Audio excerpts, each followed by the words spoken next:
Okay, this is Trophy Gold, the Bruja, the Beast, and the Barrow.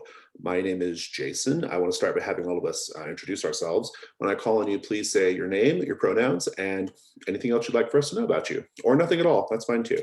My name is Jason. I use he, him. I'm the publisher of the game we're about to play, and or not the module of the game. And I am the co-host of a podcast called Fear of the Black Dragon, which this series of games is kind of supporting as well, because I review old school modules on that show. I'm going to cut over to, let's go in the order of the list here. Drew. Hi, I'm Drew, and I'm pretty new to all this, and I'm glad to get more opportunities to play Trophy Gold. And he, him, or? He, him, sorry, yes. And Norris, thanks. Let's go to James. Hi, I'm James, and my pronouns are he, him, and I've played and run a fair bit of Trophy Gold, and I wrote a incursion for the contest called The Source of True Purpura. Yeah, that was a really good one. And ink, all the ink. Let's go to Jim. Hey, I'm Jim Crocker. I've been involved with Trophy from the jump. I wrote The Flocculent Cathedral, which is a Trophy Dark incursion that folks seem to like quite a bit and has kind of become unofficially, so I guess sort of like people describe it's it as a B2, yeah. It's the Keep on the Borderlands. It's a good introductory adventure. It was like one of the, like I wrote it immediately after reading it because Trophy just really kind of captured my imagination. I have also written a Trophy Gold incursion that was one of the runners up in the contests called Top of the World. And I love it. I'm really looking forward to playing. I've only played a couple of times, and so this should be a lot of fun here. Oh, and I generally go by he, him. If you're using they, them more generically, that's not going to bother me. That's fine with me too. Terrific, thank you. And Mark. Hi, I'm Mark. I go by he, him, and I'm a pretty experienced role player, but this is my very first time playing Trophy Gold. I have not played it. I have not run it, but I've read up a little about it. I'm really excited to play it. But I run a number of games on my own. Electric Bastion Land is one I've become particularly fond of right now. It's a really fun game if you haven't played it yet. But I'm just really happy to be here, and thanks for having me. Thank you. I got my one of my best friends Electric Bastion Land for Christmas. He really likes it. Awesome. So I'm going to begin with a procedure called CATS. CATS is an acronym that stands for concept, aim, tone, and subject matter. I like to do this just to establish some basic expectations for what we're going to be doing today. So the concept of Trophy Gold is a fantasy, party-based fantasy adventure game in the spirit of OSR and old school D&D, but it uses mechanics that are probably a little closer to like a story game rather than like a sort of D20 or D&D derivative game. It embraces this sort of an ethos of like desperation. The characters are desperate. They are always on the verge of the fates dealing them a penniless, destitute existence. So they have to go out and find treasure in the dark and forgotten places of the world. The module we're running, I'm not going to tell you too much about it because it's quite short. I don't want to spoil anything, but it's called The Bruja, the Beast, and the Barrow. It's by Gus L. If you're watching this video and you're interested in it, I'll have a link in the show notes to go check that out if you wish. There'll also be a link to pre-order Trophy if you want to do that as well. We love that. And so that's kind of the deal as far as what we're doing, as far as the concept goes. The aim for today, after I'm done with my spiel, we're going to create characters. That's a pretty quick process in Trophy Gold. We'll then introduce them, and then we should have time to finish this whole module today. That's my plan anyway. It's a fairly small, tight little dungeon crawl. We'll have a feedback at the end as well. And then tone. This tone of both the game and the module is fairly dark. I don't want to say grim, that's not the right tone at all. It's definitely more like, it's kind of like a dark fairy tale kind of vibe, especially Trophy Dark. Trophy Gold's a little bit more like fantasy adventure, but like just dial up the darkness just a couple of notches and you're kind of good to go. There's plenty of space for levity, but always we should sort of try to bring it back to a dark and grim tone, or a sort of kind of serious tone, best variable. Subject matter. In terms of subject matter, the only thing that's going to come up that is worth pointing out is there is some very light suggestions of like self-harm in the module. It's not super heavy, but it's just something to be aware of. And then, but everything else I think is just pretty standard dungeon-y type stuff. I do want to say that we're going to have 3 safety tools on the table today. The first is the open door policy. You can just leave. If you're not having a good time for some reason, you're welcome just to go, and that's totally fine. The second is the X card. In this context, what the X card means is if just something happens in the game that you find to be objectionable for some reason, you don't have to explain yourself at all. You can just say X card or type it in the chat, and we will stop. And I might ask for clarification of like what specifically is being X carded, but I won't ask why. But in any case, we'll stop and we'll make whatever change we need to make, and then continue playing. And then the third safety tool we're going to have is lines and veils. Lines are things that we are not going to do in the game at all. And then veils are things that we're okay with being in the game, but we prefer to not role play it. Like we'll just sort of fade to black or just not dwell on it, right?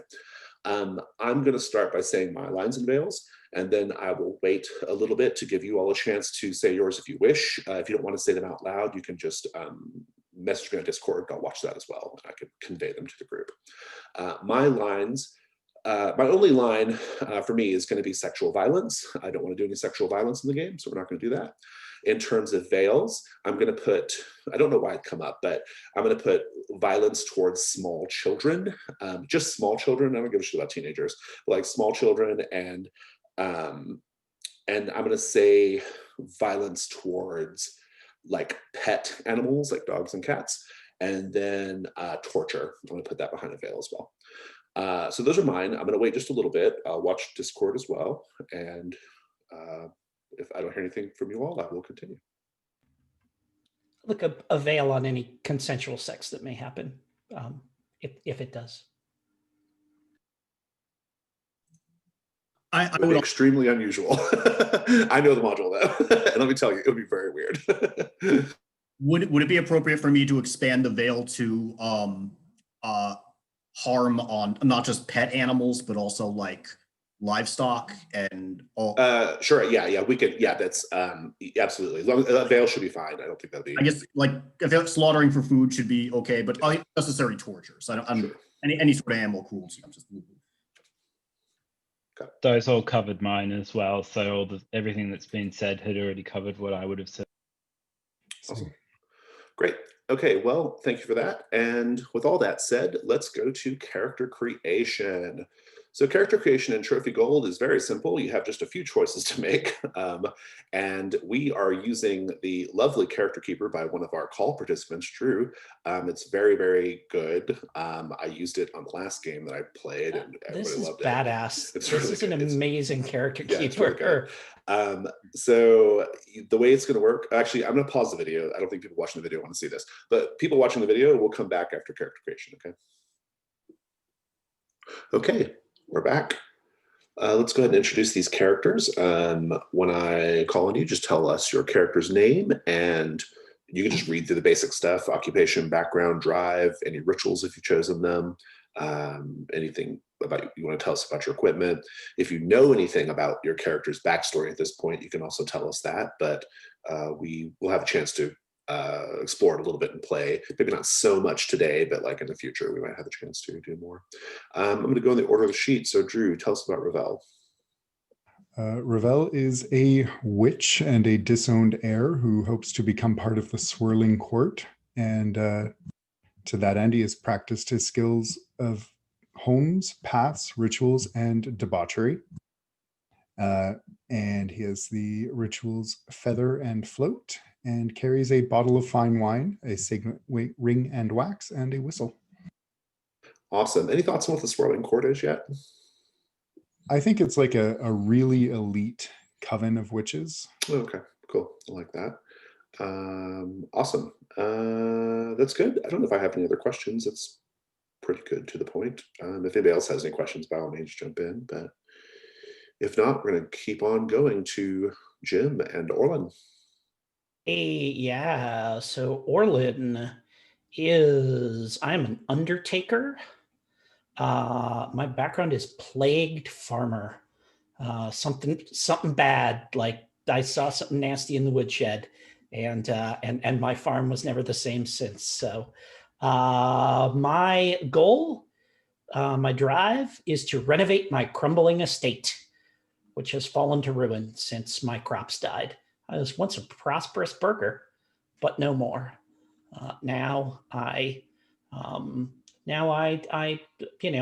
I use my skill at digging holes in the ground to put things that are not seeds into those holes in the ground. So I've got masking, religion, symbols, and plants. My ritual is germinate, which can compel plants to furious growth. And let's see, I've got an hourglass, numbing herbs, and a sewing kit. My armor is an oiled leather duster stained with grave dirt.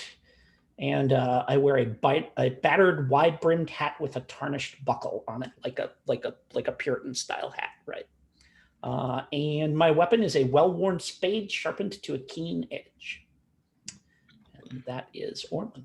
Awesome. I love it. And just a quick note, your starting ruin will be 2, and your starting burdens will be 1, 2, 3, 4. All right, let's go to James and Horrorguest. That's quite a name, James. Well, before or 3? I thought I had. It starts at 1 automatically, and then it's +1 for each. Got it. Okay. All right, James, tell us about Horrorguest. So Horrorguest is a geomancer and a dying elder. And he's a sort of quite elderly man who is attempting to pay the magus that can lift Garrulum's curse. And I'm going to combine that with the background to say that Garrulum's curse is the bane of the geomancer, and it's a terminal illness that turns the lungs and inner organs into precious stones slowly, a little bit at a time, and that it started with his tongue, and it's slowly transforming him inside.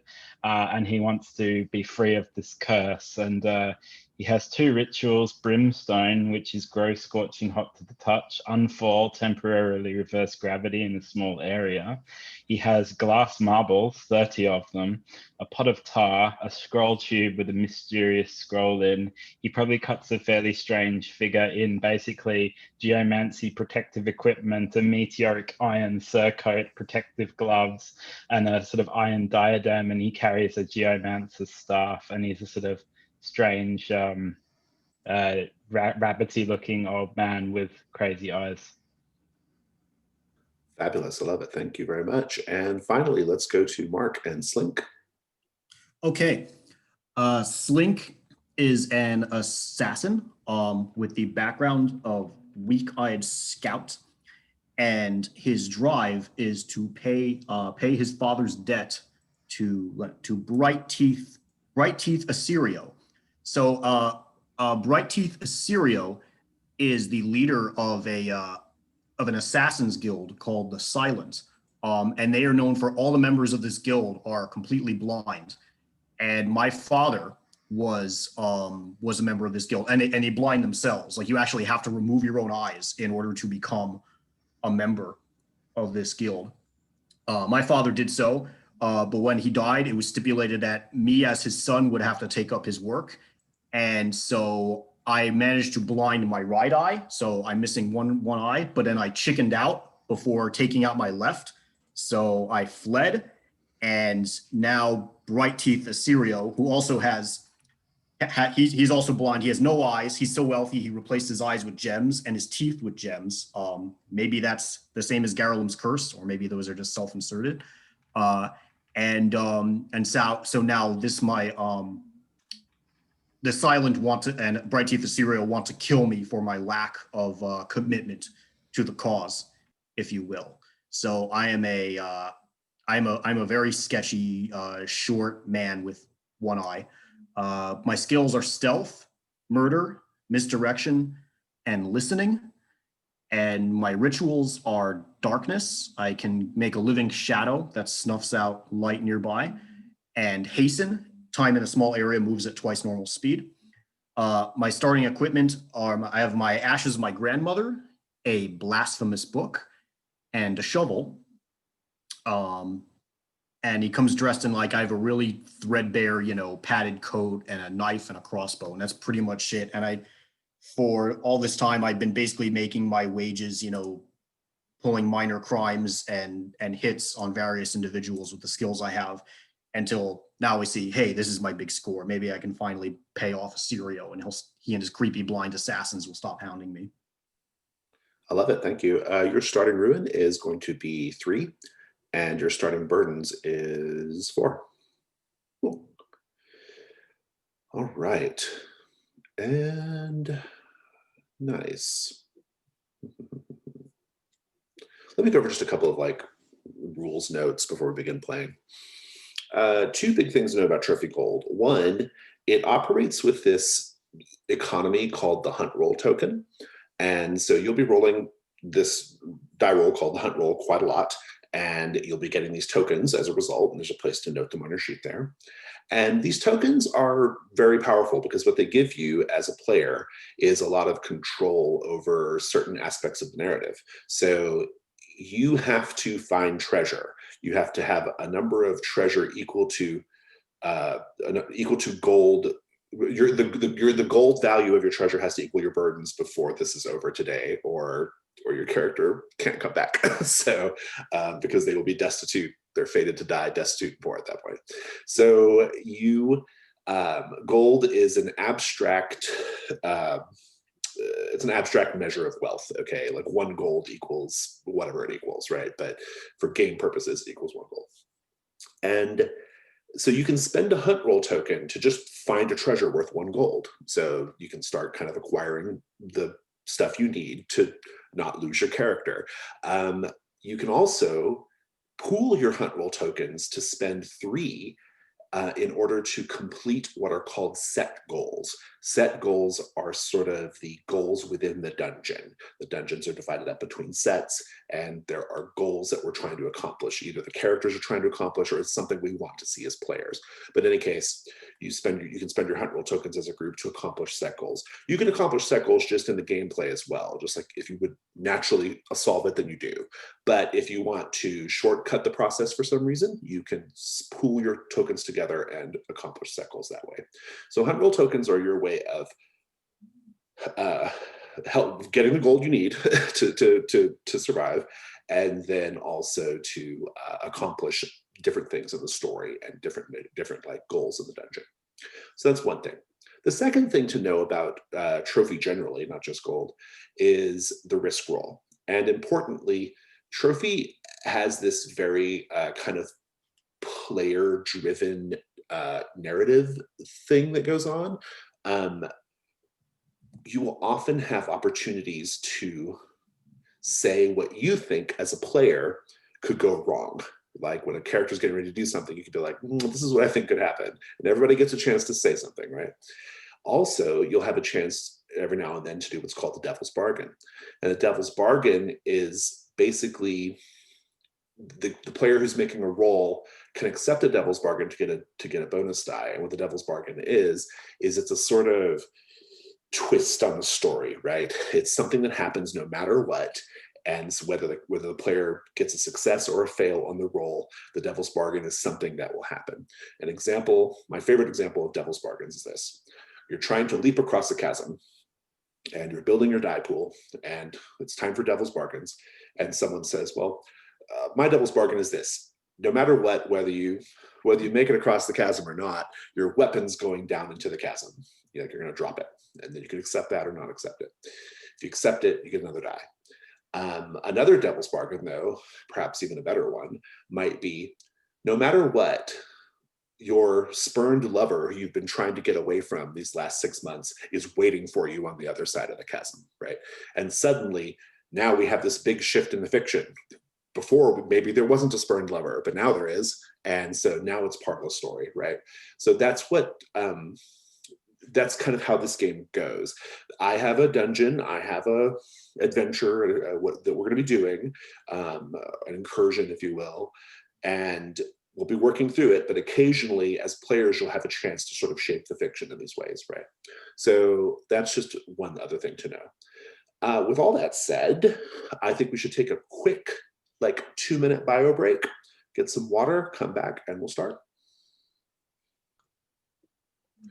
Okay, we're back. You all were enjoying another day in Fort Duran when a rumor started to spread of a person living on Pickbone Mound. I'll type that for you.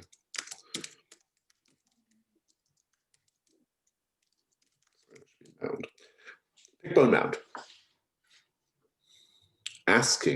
Seeking healthy, hale treasure hunters to come to Pickbone Mound for a very easy job, easy money, fantastic opportunity.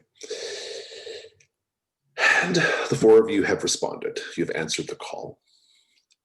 And so we start at Pickbone Mound. This is our first set. It has the following set goal. The set goal is gain entry to the catacombs below Pickbone Mound. But at the outset, Pickbone Mound is, as you arrive, and this is kind of out in the wilderness, you know, a few days journey from Fort Duran. It's sort of stripped by wind and time, the module tells us. There are walls of dry cyclopean stone that sort of mark out this Barrow mounds outlined in this sort of wilderness here. It's not even wilderness, it's just like flat expanse. There's not like a lot of trees or anything around. You have not seen, as you approach the Barrow, like within a few hundred yards, you stop seeing lots of things that you've grown accustomed to seeing. Certain like plants are no longer growing. Bits of lichen, that kind of thing, are like no longer growing. It's almost like a little blasted waste area, you know, here kind of surrounding this mound. And again, as you walk up to it, it's cordoned off by these like stones, these rocks. And as you face it, you see 2 things. On one side, there is what appears to be a hut made of like adobe, and it has a roof, sort of shabbily roofed with untanned skins. And across from it, on the other side, you see what appears to be a little raised mound of dirt, and on top of it is either some kind of altar or table or something like that, something rectangular in stone. And the wind is blowing dust in your face, and I'm going to just swing over to Orlin. What do you do? You know, like I've got my coat kind of pulled closed, and the, you know, like that thing where, like, you know, the first shot we see is just, you know, you can just see like my like stubble, and, you know, because my hat is pulled down to the point where the shadow of it is just over my face. And I look at it and I say, not much of a barrow. Hopefully there's more of it, well, underneath. Well, let's take a look here. And you know, kind of like with like sort of that like appraising noise, I'm going to walk up to that mound with the table on it and stuff like that. And I've got as I've been walking, I've got that thing where like I have that spade with like the long handle for digging graves, and I carry it kind of slung over my shoulder with like one elbow hooked over the end of it, right? And I kind of come walking up and I just sort of snap it out and catch it and just take the, holding it in one hand, just kind of start tapping, tink, tink, tink, tink, tink, tink, with the end of my spade, along whatever that stone outcropping is there. Yeah, I like it. That's great. That's a hunt roll because the hunt roll is made whenever you ask questions about the world or otherwise explore the world. And so you get one light die just because, and we'll be using the die roller in Discord if that's okay. And you get another light die if you use either a piece of equipment or a skill. And in this case, the way you've described it, you're using your spade, so that counts for your second light die. So if you want to go to the dice roller in the Discord and roll /hunt space 2, you'll be good to go. You're good. Boom. Indeed, it is a 6 light for people watching the video. So you get a token, and I'll describe what you see in a moment. First, I'm going to cut over to Ravel. What are you doing? He's also got his coat kind of wrapped up, shielding his nose and mouth from the dust, but his coat is largely ostentatious frippery and not heavy leather, so it's not doing a good job. And you can see kind of under the coat, one arm is hanging loose, and he's got something going on underneath. And you see the lip of the bottle just raise up to his mouth, and he tips it back gently and doesn't get anything. And he's clearly annoyed as he follows Jim to look at Orland to look at the altar. Indeed. We'll come back to that in a moment. Horrorguest, what about you? Horrorguest capers up the side towards the altar, like following Orlan, sort of sniffing at the stone on the ground and saying, yes, the ancients, they write in the earth. Yes, this altar, it will tell us the story of this place. And then starts sniffing and like probing at any like faded, brushing moss off and scratching lichen off and going, yes, find the truth of the stone beneath. And smelling it and sort of occasionally sort of licking the stone. Good. I love it. That's definitely a hunt roll. It sounds like you are using, are you using a skill here? I have construction and I have rituals. So yeah, I think that's, yes. I think that's probably satisfactory. So you definitely get 2 light dice. Go ahead and roll /hunt 2.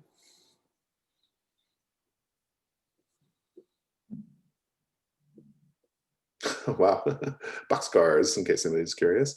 So you also get a token, and we'll come back to you as well. Slink, what are you doing? I feel like they got the mound covered, or at least the little altar space. Slink strolls up quietly. He's grumbling as he keeps getting grit in his one good eye, and saying, "God damn it." And he looks as he's got his crossbow. He's got this very like paranoid conspiratorial look on his face and everything. He's like, "Be quiet. Who knows who's following us here? Anytime you have these grave robbing jobs, you get some vultures going to pick off after us. Just get it open quick before anyone trails us. I got you covered." And so he's wandering around like with his crossbow, making sure nobody has followed us and is trying to like pick off the reward in our wake. I love it. That qualifies as a hunt roll for sure. And the way you've described it, you get 2 dice. So go ahead and roll /hunt 2. Got it.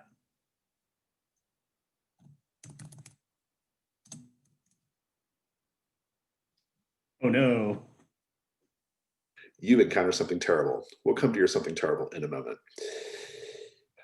Orlan. So as you approach, everybody's approaching. In fact, it's not, as you get closer, it's not a table as much as it is a sort of square sarcophagus rising up out of the dirt, stuck in the dirt. And the lid is off. And it is mostly empty. There are some bleached bone fragments, maybe like little tiny flecks of metal, nothing useful or valuable. But I will tell you this, Orlin. The bottom is absolutely caked in dried blood. You can see it flaking off in the wind, and as it flakes off, you can see more red stain beneath. A fair amount of blood has been spilled inside this sarcophagus. And our geomancer, Horgust, you... I just want to say, like, I'm definitely giving my buddy Revel like side eye at how weird Horgust is being at all this. I'm like, it's just a coffin, and like I think that kind of what I like your debauchery thing. I think since we both used to be rich, I think we're drinking buddies. And so I'm kind of like, what is he going on about? It's a loose confederation of treasure hunters, right? Good. Horgust, I'm going to give you your answer in a sort of abstract way, which is the earth tells you that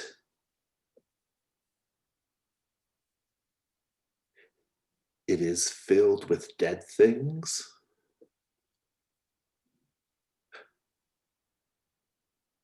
but also things that it doesn't know how to describe, either alive or dead. And there's definitely something down below. Meanwhile, oh, sorry, go ahead. Sorry. I was just going to say he looks up and looks at everyone and says, "No coffin is just a coffin. There are things below, much things in the bowels of the earth." Well, yeah, that's where you put bodies. I mean, last I checked, yeah, of course there's dead things down there. I put some of them in there myself. That's how the job goes. Slink, because you're keeping an eye out, as you've described it, and because you rolled poorly on your hunt roll and you're discovering something terrible, or you encounter something terrible, you hear a voice coming from the hut. Remember, we have a hut and we have the sarcophagus. And the voice is a low, growly voice. It says, "Who is that out there? Why have you come here?" Only you can hear it, Slink, because I think you're a little ways from the rest of the group. What do you do? I raise my crossbow, and first I give it a warning. I yell, "This is our score. Be on your way or get run through with an arrow." This is your score.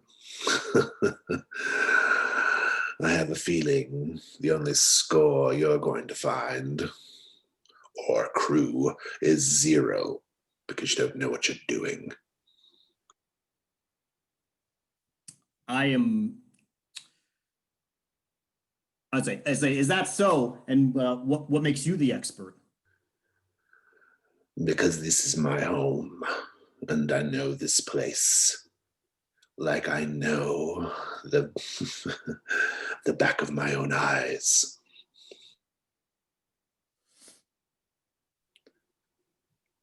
Eyes, huh? I got a story about that. And then I pull the trigger on my crossbow towards the sound of the voice. It flies into the hut, and as it flies towards the hut, it falls apart in the air as it crosses the threshold. The arrow just disintegrates, and the bolt head just plink on the ground.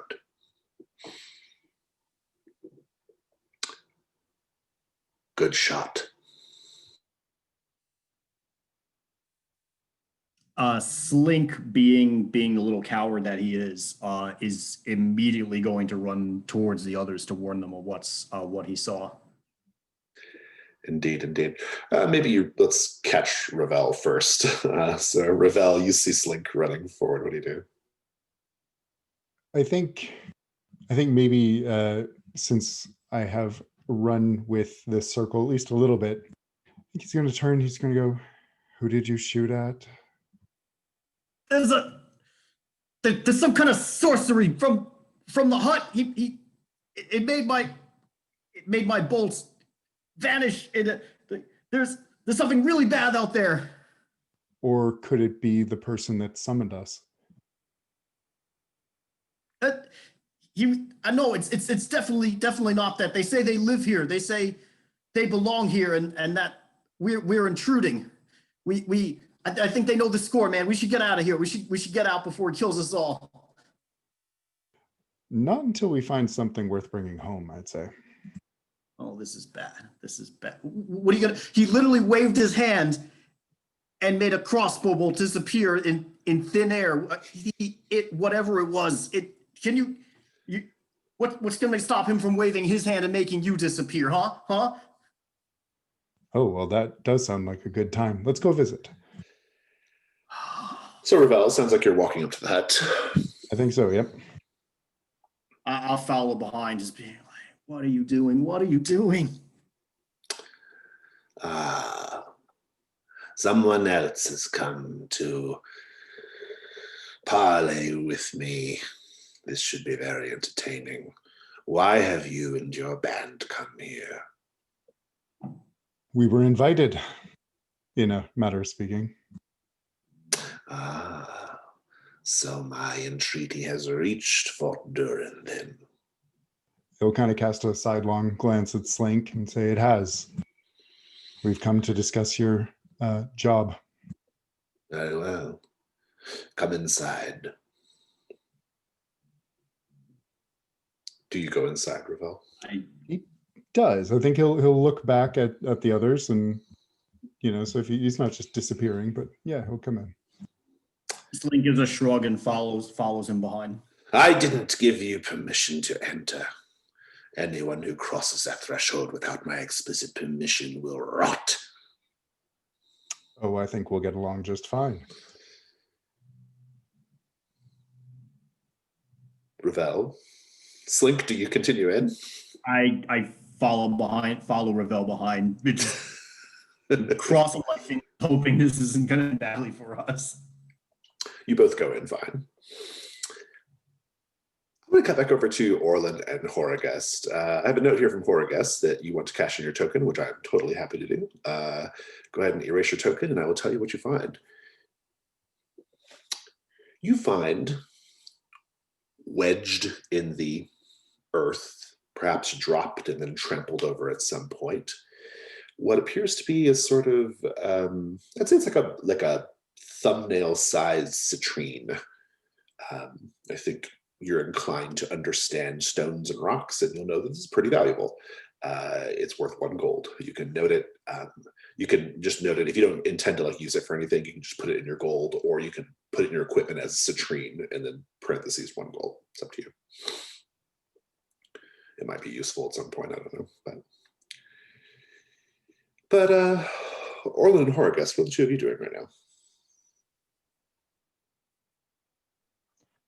Horagest sorry, go ahead, Jim. No, go ahead, please. I was just going to say, Horagest is fascinated by the layers of encrusted blood and is like, the stone is thirsty here. What is it eating? Why? Yes, I must find out. Orland, what are you up to? I just kind of put my shoulder into the coffin and give it a heave to kind of, it's my understanding is it's kind of stuck in the hole there or something like that. It's sort of stuck in there's a mound of earth and it's sort of wedged in there, but it's a part of the landscape at this point. Okay. It's not something I can just haul it out or anything like that. Got it. Okay, cool. So not without magic or something. Yeah. I mean, could I dig it out? You'd be at it for a little bit, but it's not impossible. Yeah. Got it. Cool. So then I'm going to sigh and I'm going to say, well, my friend, there is only one way to find out. And I'm going to just, put my back into it and start digging. I trust Revel to, negotiate on our behalf. So I'm just going to dig this sucker out. And as I do, the other thing that I'm curious about is I'm something of a connoisseur like coffins, sarcophagi, stuff like this and everything. And so I'm looking for like, is this, like early, medieval Calduran absolutely. styling or something like that? That's a hunt roll. That's a hunt roll yeah, by all means. cool. As I reveal more of it as I'm digging. So yeah. And you have religion and symbols, so I'll let you have the second die for that as well. Cool. Excellent. So that is hunt 2. There's a 5. So I'm going to get a token, but encounter something terrible. Yeah. It's not like so terrible. We'll come back to it though. Ravel and Slink, you go inside this hut, and it is a hut. It is very small. Like I said, very sort of clumsily fashioned, slightly leaning adobe walls. The roof is very shabbily roofed with untanned hides, so it kind of smells a little bit. It's not great. And inside there is a person who is, how best to describe them? Filthy, thin, wearing robes that are sort of like blood red, not stained with blood, just that color. A tiara around their head, which has little coins hanging from it, like a string, like a rope tiara with little coins, and a cinnabar necklace. And the most striking feature of this person, though, is that their eyes have been removed and replaced with what appear to be red stones, red marble, even. Interesting, given what we know about all the characters who all have either eye issues or gem body part issues, or both. In any case, this person is there, and the hut, there's not much in the hut. There's a little stone like fire. It is ventilated up top, but there's a little like stone fire pit, and there's a fire going with a little pot, something bubbling away.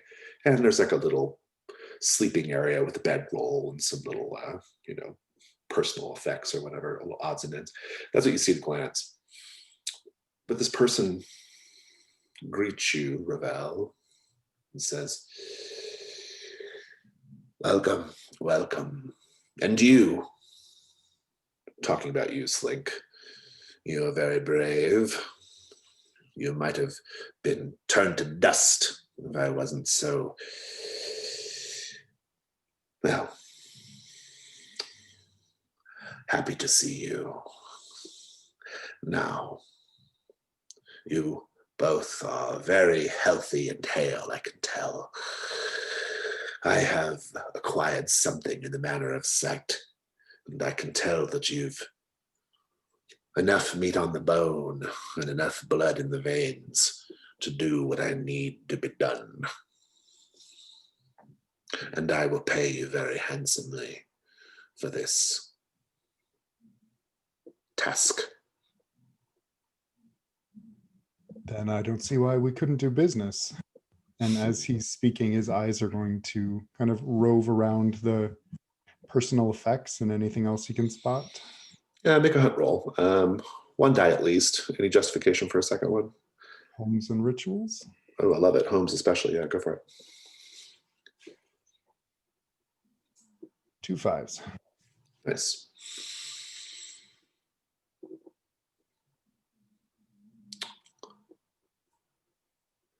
You get a token, but you also encounter something terrible. I will tell you that you are a witch, and you know Holmes well. You will see that inside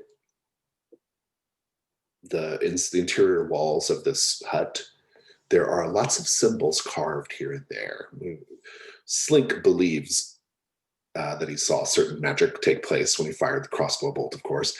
But it's confirmed here.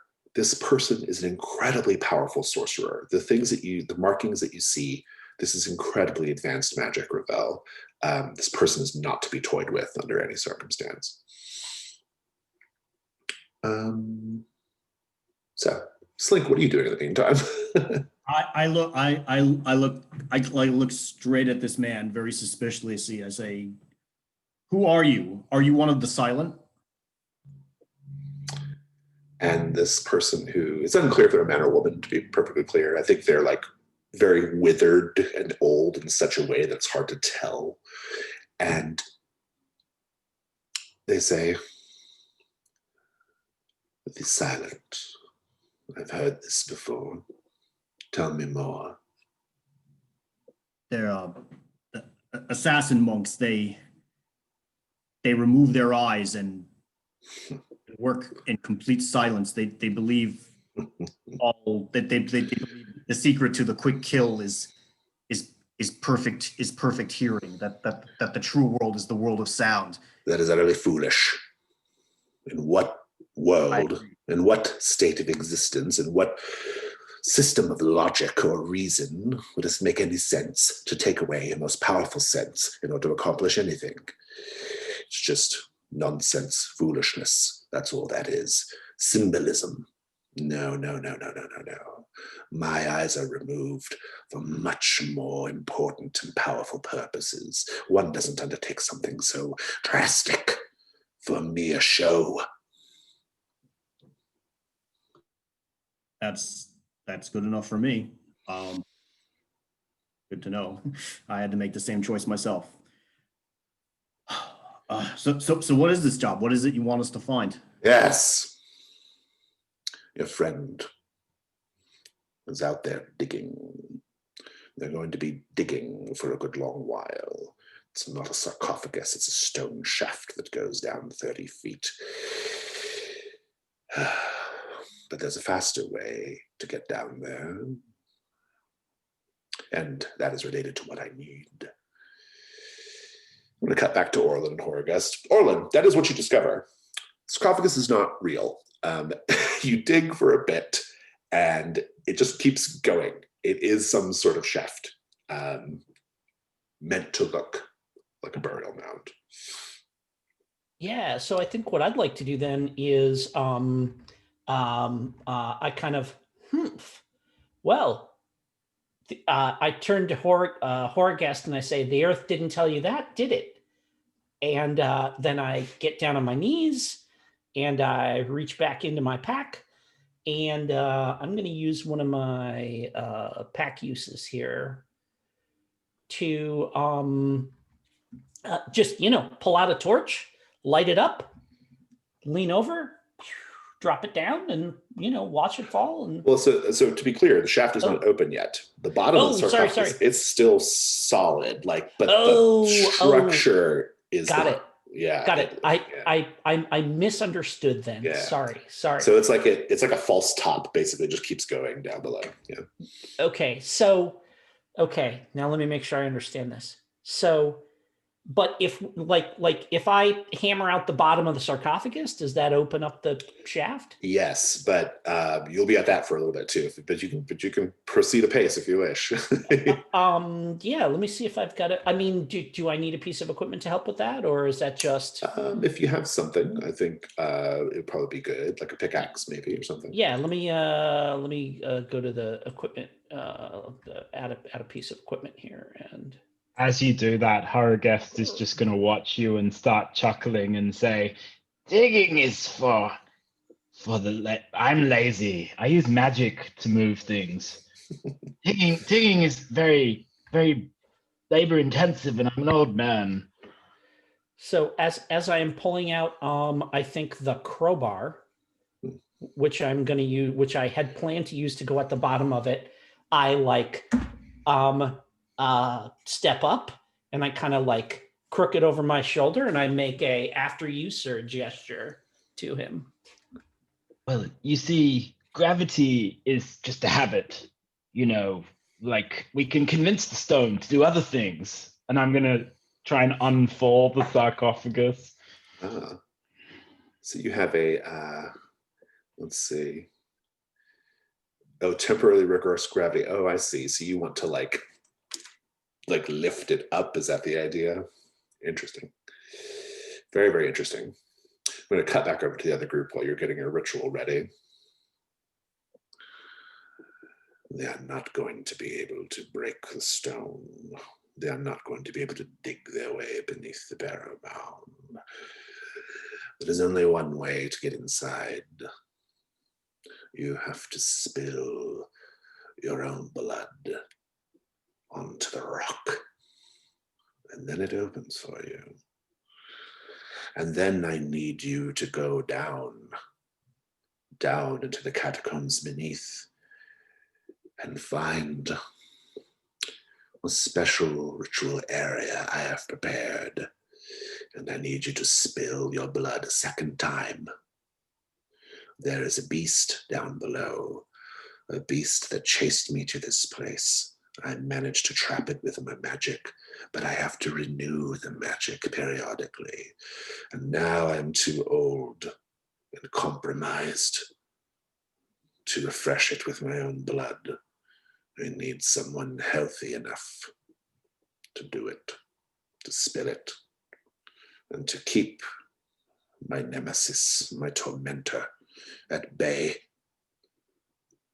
for another passage of time. And Ravel will look at Slink and turn back to the person and say, all of our bloods or just his, perhaps? Just one person's blood is all that's required to open the way. It's best to take it from the liver, and it's best to use this knife. Not a task for the weak of body. I kind of need that liver. That's important. You don't have to remove your liver, just spill a little bit of your fluids. It's best if you do it for him. It's hard to stab yourself, but easy to stab another, he says, looking pointedly at Slink. Swift into the side, right here. Oh, and yeah. Have bandages The ready. target I go for, that place, like on the left side, right under the ribs. That's a very effective place. I mean, if you want anyone to apply a gentle cut that will heal nicely, you know, I'm your guy. I'm your guy. I'm so impressed by your various proficiencies. Now, Revel, if you're the donor, I will get you for this. You won't feel anything, just a tiny pinch. the reward. I Yes. have a sack of 4,000 silver pieces that you can split among you and your comrades. In game terms, this is equal to 2 gold each. So a good, healthy down payment on your burdens. What if we made that, what's the equivalent of 3 gold each? Are you bargaining with me right now? I mean, I wouldn't respect you if I took your first offer. You know, I wouldn't. How about this? The inevitable trap I was going to lay for you on your way back. I won't do that. Wait, so you were going to then pay us and then lay a trap and take our money? But you're saying you're not going to lay this trap? Yes. Isn't that generous of me? Okay, drives a hard bargain. What do you think, Rebel? That sounds very fair.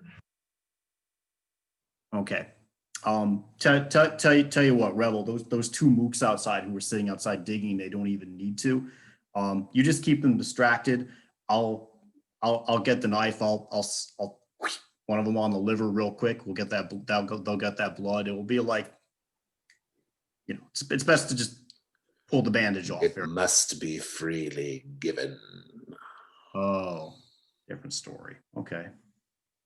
Revel kind of sighs and says, my liver hasn't had much of a workout today anyway. Shall we? I am actually very open to Horicust's idea here. I'm not opposed to it if you want to try this as opposed to spilling your precious fluids onto the stone. This risk roll.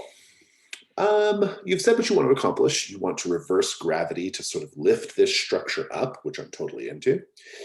And the first thing we have to do is decide what could go wrong here if the magic goes astray. Everybody gets a chance to speak, but I ultimately decide what it is, but everybody gets a chance to speak. I'll start by saying that it could be as simple as like the shaft is just too deep, and so you raise it, but it doesn't give you, it's not enough to like really do anything.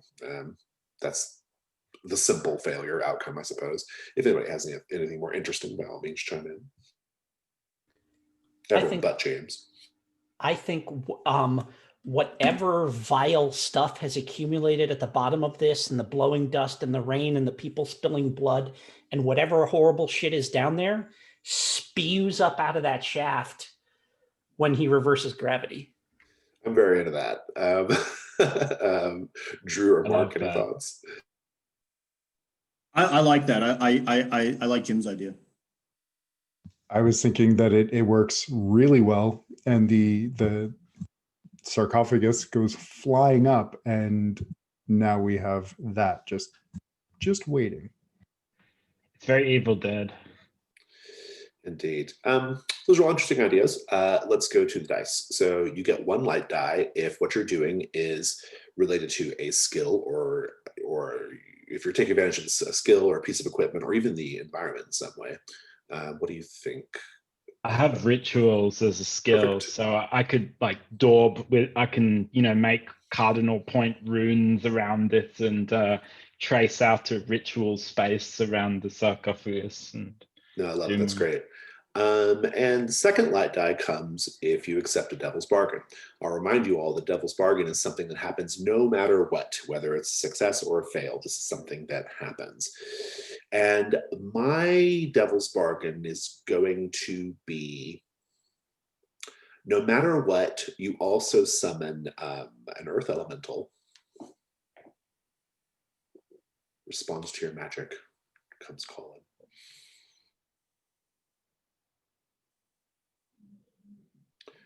If anyone wants something less potentially horrifying, by all means, offer a devil's bargain. I like the idea of a summoned creature being unlocked, but rather than an earth elemental, I want to go a little more weird here. I'm thinking some kind of like, those like miles and miles of like fungal fungus species that like live underground and live in like a myconid or something. Yeah, something like that. Like this uncoiled like fungus monster like pops up, and it's just all too disgusting. I'm into that. Yeah. That's a cool offer. Well, that's two offers so far. Drew or Jim, any offers? Yeah, I think that like the kind of like equally gaunt and desiccated buzzards that kind of circle this area, the reversing of gravity will mess with their flight and make them angry. Intriguing. Andrew, any offers? Just messing with gravity, whether it works or not, the shaft is going to be very strange. Maybe even hard to get back up. Yeah. Lots of offers there, James. What do you think? I quite like Drew's idea of that the gravity inside the shaft will be extremely strange and distorted. I love it. Okay, so you're up to 2 light dice now, and you take a dark die because you're doing a ritual. So roll /risk 2 1.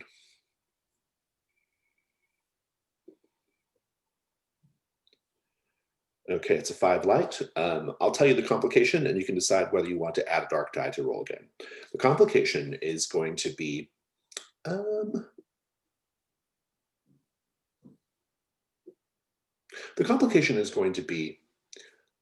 that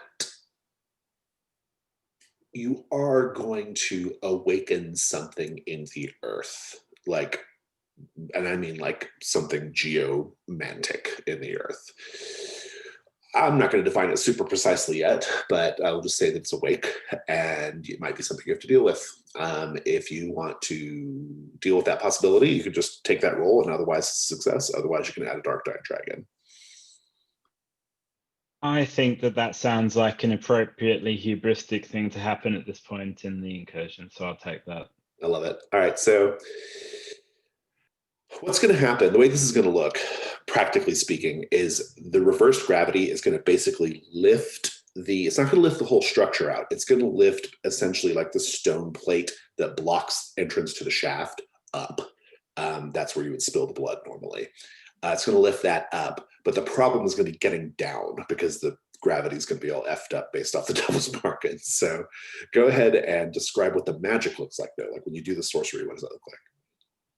So I sort of run around whispering to the stone and using my sort of long gnarled fingernails to like scratch sort of shapes in the stone and sort of making a pattern and tapping the stone to find just the right place to put all of my cardinal marks.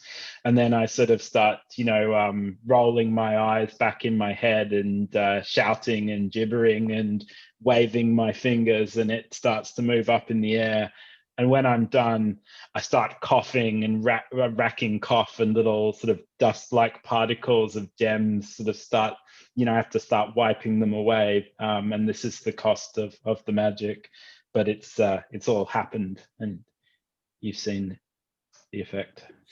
I love it. And the stone bit, and it was quite thick, Orland. It would have been hard to pickaxe through, but with a crowbar out. But it rises up.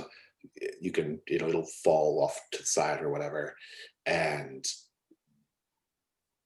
you'll notice that the gravity is weird because as bits of detritus fall from the sort of like seal, the lid part or the thing that was sealing the shaft up, as like bits of rock and stuff flake off of it and fall down into the shaft, it falls right back up out of the shaft. So could be tricky getting down.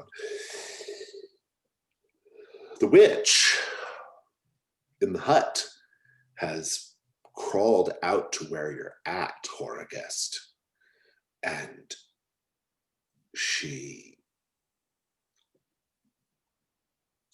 they really says,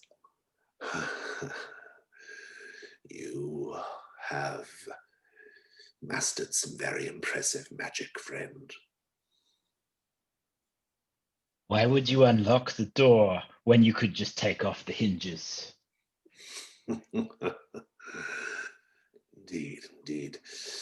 Well, so much for my little spilling blood trick. Wait, what? Says Orland, who wasn't privy to people The getting stabbed in the conversation, I liver. know, yeah. Here's where I'm like Revel and looking Slink at might Revel wanna and walk up. Slink who haven't said anything. Spilling Revel blood? Slink was going to generously donate some. Not to worry. Okay. That's unlike Slink to generously donate. Am I his own behind? blood. Am I behind the witch, like following her as she? You can be. Yeah, this is a very small area, so yeah, it's fine. Oh, okay. I'm gonna say I've got a spilling blood trick, and I'm gonna use the haste ritual, and I'm going to stab her. The witch, no. Okay. I think you are. This is very risky. Mm-hmm. I need a bio break, so let's take a quick 2-minute break, and we'll come back and resolve that. Sounds good to me. Risk roll. Attempting to kill the witch. That is risk for sure. I have the skill of murder. Does that mitigate it at all, or? I mean, it just helps your dice when we eventually build the dice pool. Okay. So first of all, what could go wrong? I will say probably what's going to go wrong is this is not going to be a clean kill, and you're going to have to engage the witch in combat, which is a lot less of a desirable situation to be in. But everybody else gets to speak as well. James, Drew, Jim, any thoughts on what could go wrong if the die roll is failed?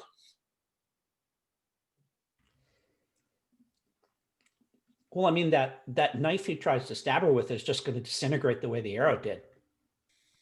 That would be a very, very tame failure outcome. I'm probably not going to pick that. Drew or James. Sorry. You know what? That's probably a better devil's bargain. That's a great devil's bargain. Yeah.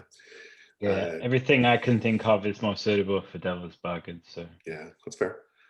In that case, let's talk about dice. Unless you have an offer or a thought. It failing seems like a pretty clear risk, and yeah. Can I make a thought, or is you do not get to as the roller of dice? Yeah. Okay, good. So then you get a light die if one of your skills is in play, or a piece of equipment, and murder makes total sense. You have one light die. You get another light die if you accept a devil's bargain. Jim's devil's bargain is kind of on the table, unless you want to revise it at all, Jim. No, I like that. Just that, like maybe it does kill her, but it's gonna just come apart the way that arrow did, regardless of whether it takes her out or not. My devil's bargain is no matter what, the witch was keeping certain dark things at bay in this mound, and now it's going to be a big effing problem for you. Or actually, let me be more specific. No matter what, there is a creature down below that the witch was keeping under control that is now not going to be under control, regardless of whether you succeed or not. Cool. Okay, so I risk so it's one light die and two. So Drew and James get to make an offer as well, and then you can accept one of the offers. Either lose your weapon, there's something down below that's running wild now, or mine is that through some quirk of fate or possibly some kind of defensive magic, your blood is extracted through some means that you pay a cost in blood, but perhaps in an unexpected way. Intriguing. I don't think I can top that.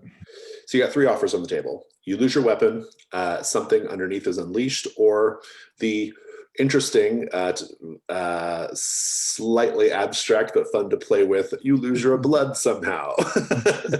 Those are your 3 options. 3 options, and I pick one. You choose one. Or you can reject them if you just want one light die. But a second light die is very helpful. So. Oh no! I like the blood thing. I'm gonna take the blood thing. Love it. And so you're up to 2, and then you get a dark die if you're risking your mind or body. I think you're intrinsically risking your body because by attacking the witch. So you have 2 light, 1 dark. Okay. So you'll roll /risk 2-1. Risk 2-1.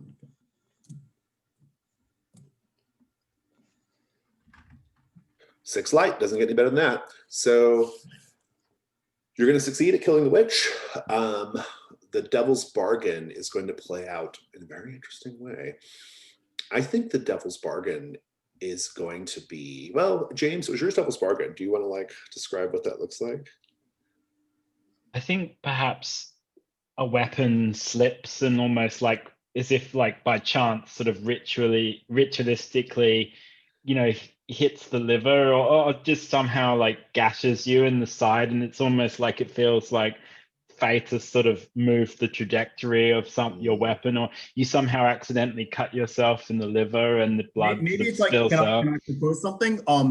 As I stab the witch with my dagger, one of her ribs actually magically has to poke right out of her back and into my torso, where her liver would be. She almost prophesized that this would happen. So I pay the blood price anyway, and it's so the blood price is paid. Body horrific. Yeah, I like that. I like that. Yeah, that's great. Really good. That's good. I can't give you a ruin increase because you didn't earn it on the dark dice, but I will probably give you a condition from this. But go ahead and just describe it. You kill the witch. What does it look like? Okay, you see, you see Slink slip behind her and very quietly and casually just does this very. You see him perform this execution like he's done it a million times before, like he has, knife to the kidney, other arm around her, twist, and just gives a little half smile, like the half smile one has when they've successfully filed a progress report, not like not much more satisfaction than that, job well done. and then all of a sudden he gets this look on his face, and you get a close up of the witch's torso, and the one single rib pops out from the back of rib cage and hits Slink exactly in the liver, and he just steps back, wondering like he's the one who's been stabbed and all his blood's coming out, and just looking back in horror, like he's somehow the murder victim here. And I love it. Yeah, I love it. You're going to take a condition, injured liver. It's going to get worse if one of your companions does not help you right now. The injury is very bad. Ravel, you kind of are maybe most either nearby or at least aware of what the power of the witch, right? So what do you do? First, he's just going to kind of, what are you? And then he'll see the bleeding and he'll rush forward and put pressure on the wound and look up at the others. And this idiot is Black bleeding. blood, that's not how you know it's liver blood. This idiot is really bleeding. Indeed. I think this is a risk roll to stop the bleeding. It's very bad. What could go wrong? I'm going to go straight to the hardest outcome. I think Slink bleeds out and dies. I think that's pretty straightforward. Anybody else have any thoughts on what could happen if Ravel is not able to stop this bleeding somehow?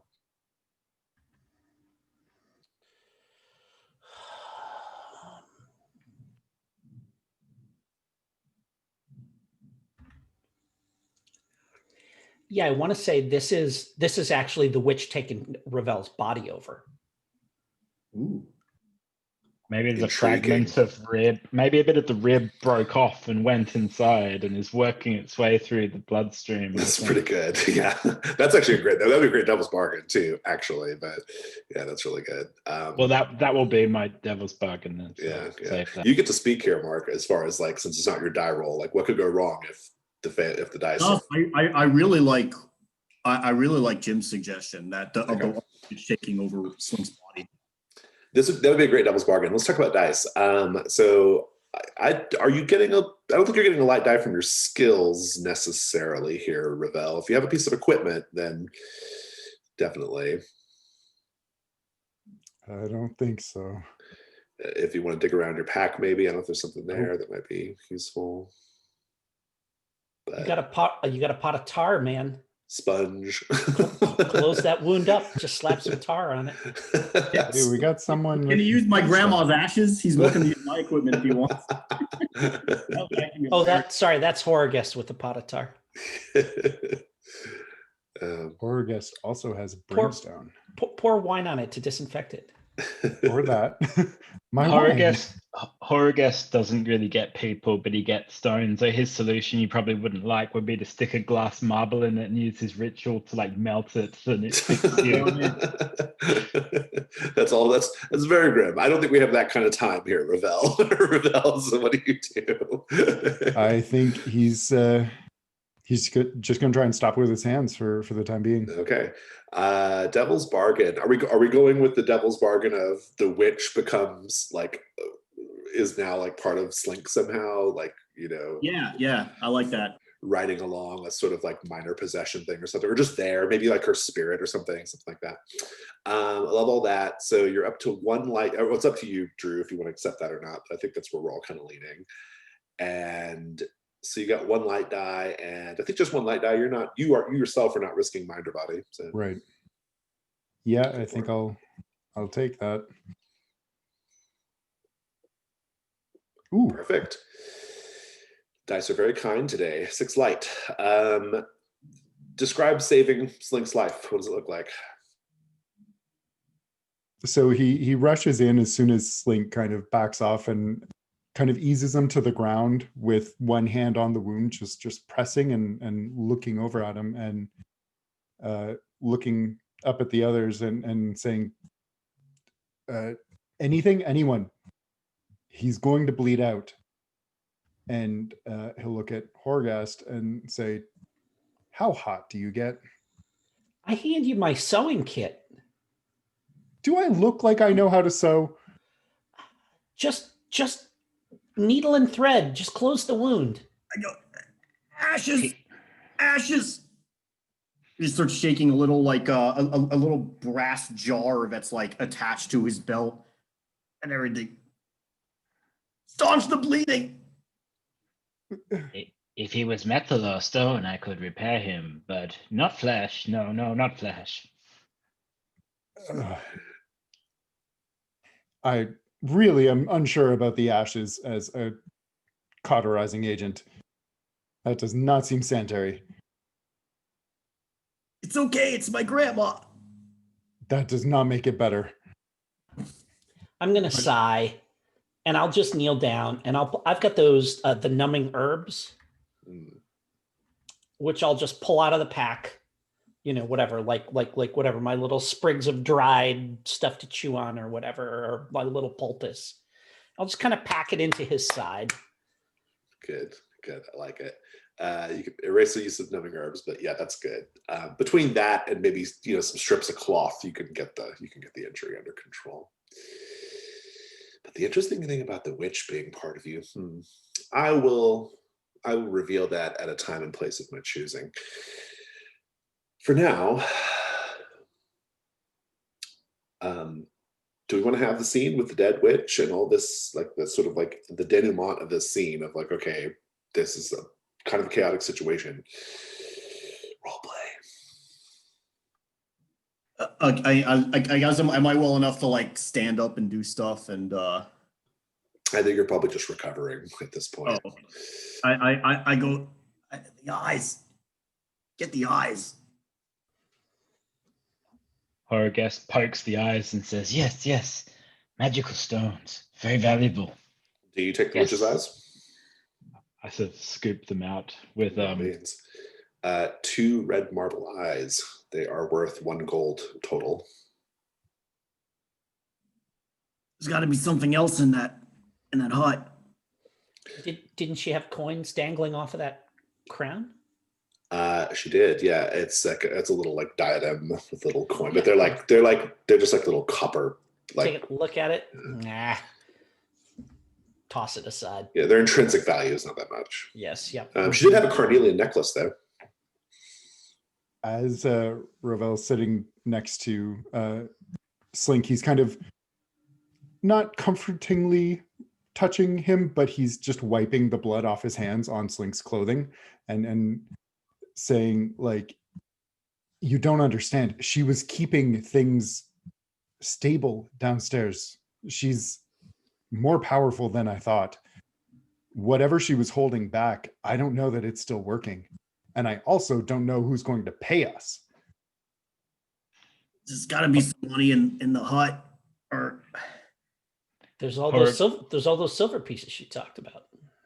Yes, right. Yes, bright silver. Where's the silver? If she's as powerful as I think she is, it could be anywhere. We might not find it. She died to my knife. She can't be that powerful. That's that feels like a self-own statement to me. Was that an own goal, Slink? Horrorguest, what are you doing right now? Can I try and use my geomancy? To own the libs. Can I essentially use my geomancy to try and sniff out the silver, Yeah. like the supposed, reward, like as if I'm a bloodhound kind of thing? I'm very into that as an idea. It'll be a hunt roll, so go ahead and make a hunt roll. What do we think for skills here?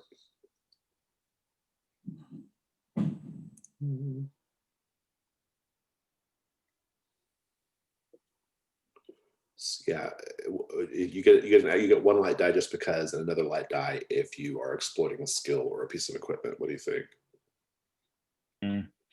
I suppose I could use. No, actually, I'm not sure I really have a case for it. I might have to use some equipment. Maybe I could. What could I? No, I can't really think of anything sort of credible. I'm guessing. No, I can't really think of anything other than just going for a 1 dice thing. Let me just have a look at some of the equipment to see if I can think of something. Maybe. No, I can't really think of anything off the top of my head. Just roll 1 dice then. I think it's probably just a 1 dice thing. Oh dear. You encounter something terrible. And you don't get a token either. You are, the way you described it is you're kind of like, I imagine you're kind of getting down, like just sniffing around, like trying to find, using your attunement to the earth to find where the silver might be hidden. I'll tell you that just, it's not like in her personal effects in the hut. You don't see them there. You're doing all of that. And let me come back to this. I want to come back to the rest of the group. Orlin, what are you doing right now? I'm going to squat down and I'm going to, kind of squint at her and, just sort of like she's wearing like a robe or something like this, you said, She had right? these red robes, a carnelian necklace, the little diadem, and then her weird eyes, which have already been extracted. So Yeah. So like, I'm curious, like, would somebody back in Fort Durham, like, pay for the claw of a powerful, like the hand of a powerful witch, or the head or her hair or something like that they could take a piece and find out. So Slink starts protesting. He says, "No, don't deface the body." And I look at him and just kind of shake my head and just kind of haul my spade out and sling it up. Wonk. Just take that spellcasting right hand off, just below the elbow. It is yours. I'm not going to say it's worth any gold yet, but you have it. Yeah, so. We'll find out. We'll find out back in town. Sure. Witch's hand. You've cursed us all. Now he's worried about curses. Yeah, right. Yeah. Suddenly he's worried about curses. An assassin by standards. Oh, I've cursed us all, have we? Welcome to the club. Let me tell you about curses, my friend. I can bring you back to my farm and you can see what real curses look like. Curses. If I were afraid of curses, I'd be back in town and not out here. What are you going to do? Hit me with a turnip? I think that's a good start. Horagust, you are in the hut, sniffing around for silver, not having any luck so far. And you will be in the hut. And if you look out the little threshold of the hut, where the group is currently arguing about whether to take the witch's hand or not, the witch turns her head and stares at you with eyeless sockets and speaks to you. No one else seems to be able to hear it. But she looks at you and she says,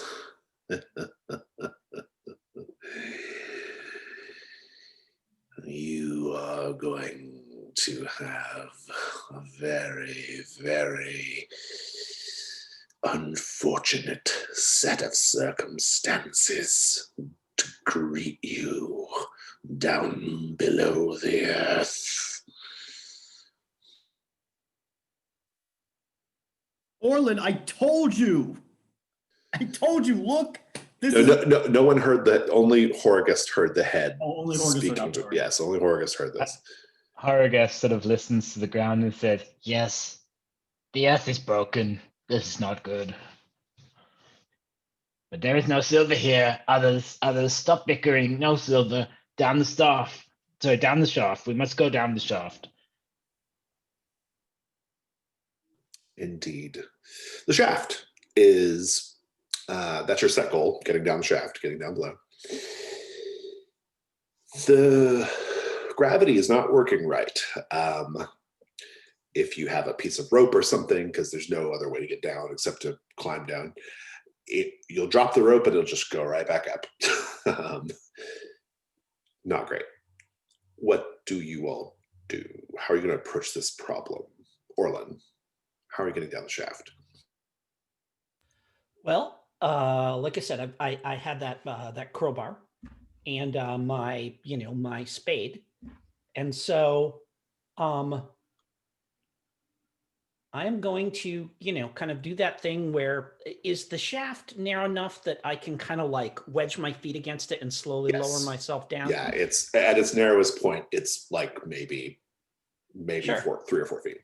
Got it. So I have in my hand my hourglass, and I kind of slowly lower myself down, and I'm carefully watching the sand in the glass, and for it to, like, it's falling, but then I see it slowing, and then when it stops, I'll know that I'm at the place where the gravity is going to be reversed, and I need to actually like pull myself down the shaft at that point. Oh, this is very good. I like it. This is clever. I don't think I need to roll here. I like the way you've described it. This coming up with this system for navigating the weird gravity shaft. If everyone follows your system, everybody will be able to get down. Is everybody going down the shaft in this manner? Or does anybody have any other thoughts on how to get down? And I think the other thing that I'll do is I'll spend another use of my backpack equipment, and I just take a piece of chalk and I draw a little line on the side of the shaft where, like, here's where gravity is 0, whatever, where it's even, and here's where it starts going up again, so that when they follow me down, they'll know where those spots are. Good. I like all that. If everyone goes down the shaft, set goal complete. And you are now in the next set, which is the sort of subterranean catacomb portion of the dungeon. And our set goal here is safely navigate the Stone Guardian path. That is your set goal. What's the Stone Guardian path? I don't know. You haven't found it yet, but that's the goal. The bottom of the shaft basically opens up, and there's like a little kind of doorway at the bottom of the shaft that you step out into what appears to be like a feast hall, subterranean feast hall. It's supported by large, dry, cracked tree trunks that are kind of like have been either brought down here or maybe this was originally exposed to the sky. But in any case, it's sort of like holding up the roof of this place.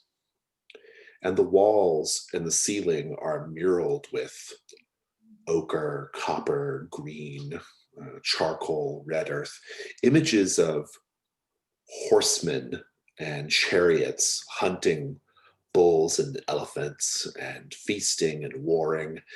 These are ancient looking peoples, the equivalent of a sort of Bronze Age kind of thing, right?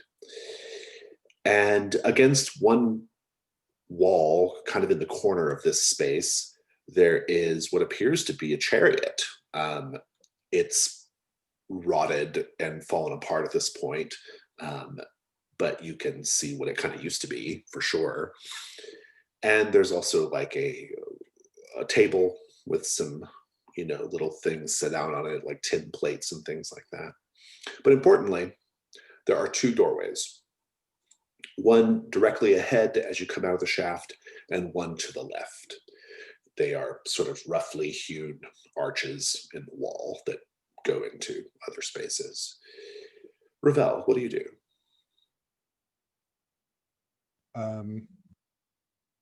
So he'll light a torch, I think. Yes. And then he'll walk forward towards the 2 arches. And could I use my skill with paths to discern anything about which way we might want to go? I think it's a good justification for a hunt roll, at least. So take a 2-die hunt roll, see what it gets you. A 6. Very good. Take a token. And so you're looking at both, right, to kind of see. One, just at a glance, one goes into what appears to be it's a tunnel kind of carved of the natural earth. It's not masoned. This room is actually masoned. And then that's the one directly ahead. The doorway to the left you look at it, there's stairs right there. Like it just goes straight down some stairs. So in terms of like figuring out what the best way to go is, just by looking and trying to intuit it, I don't think you're going to get an answer, but you do have your token. So let's go to Slink. What are you doing right now? So the you said there's many like Bronze Age mosaics. There's like murals. The walls are painted. Yeah. Yeah. That sounds really interesting, actually. I wondered if I could take on my equipment list is a blasphemous book, and I want to open the book and look and see if I can compare any similarity to what's written in there to the sort of images and symbols that I see. Make a hunt roll, 2 dice. That's great. Cool.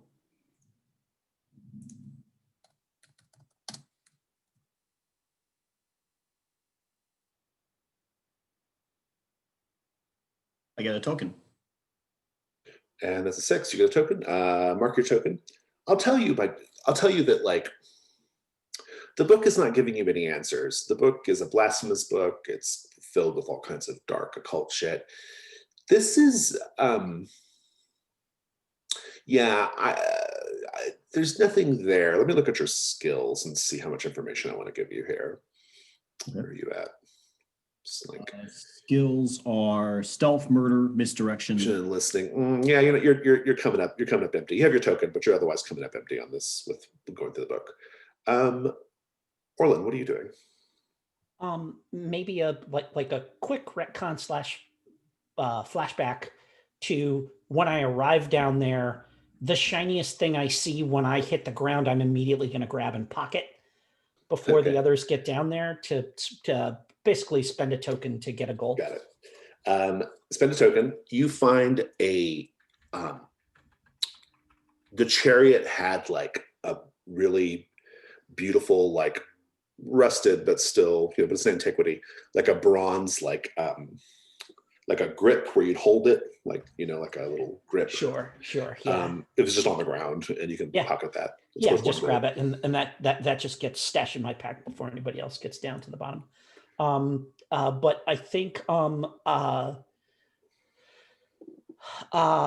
am going to go. I'm gonna walk right up to the wall there where all of the chariots are and stuff like this.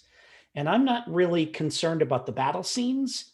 I'm looking at like their pennants and flags and the banners that they're carrying to see if I can, figure out like what the era was, whether they're depicting like an actual, That's good. I'll take that as symbols. Go ahead and take a 2-die hunt roll. Cool. Yeah, that's what I was aiming for there. So. And you can add a chariot handle or grip to your equipment. With 1 gold. Oh, there's a 6. Nice. Take a token. I think the best you're going to get out of this, because they're pretty like primitive paintings. They're not super detailed. It's very, very old. And probably this would be the kind of tomb that like, there's probably tombs like this that dot the landscape, like, great warriors and warlords or whatever, like, who were buried with all their stuff. Right. So it's basically that kind of thing. Horror guest, what are you up to? Horror guest has pulled out. He sat down on the floor of the hall and he's got his bag of marbles, like crystal marbles, and he's grabbed a handful of them and he's whispering to them, and he's going to do a sort of ritual related hunt roll, and he whispers to them, "Find me secret things, my friend." And he blows on them and he like throws them down one of the passageways, and they all sort of go rolling off. The stairs or the dirt or the earth passageway? I think perhaps the earth passageway, because it sort of seems like the natural flow of things to his geomancy deranged mind. Make a hunt roll with 2 dice for the marbles, because that's part of your equipment, right?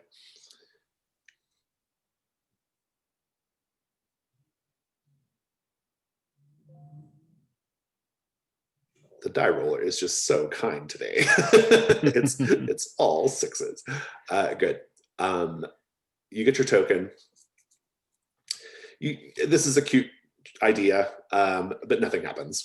It just, marbles are just rolling on the ground. But you have your hunt roll token. Mark your hunt roll token. Ravel will look at him and say, "Lost your marbles, Horgust." Marbles are an intrinsic part of my identity. Whenever you lose marbles, you always find more. Very good. Indeed. So, Ravel, you were the one who was kind of taking point on which way to go here. What are you thinking? I think he'll turn around to the others and say, "I say we take the stairs. At the very least, perhaps we'll hear something coming." Lead on, my friend. We'll have the high Oh, ground. I didn't actually mean I'd lead the way, just that we should go that way. You are the one with the light. You should follow the yeah. marbles. Follow the marbles. You have to follow them into the earth. Of course. Let him course I do. let him throw a marble and follow it. You do you, dude. Follow those marbles, Horgust. Well, so who's going where? or you can continue searching this room too if you're not done here, I suppose. I put away my blasphemous book, and I say, whoever wants to take the lead, I'll hold you on point with my crossbow. I'll be right behind you. Great. And then he'll just start down the stairs. Very good.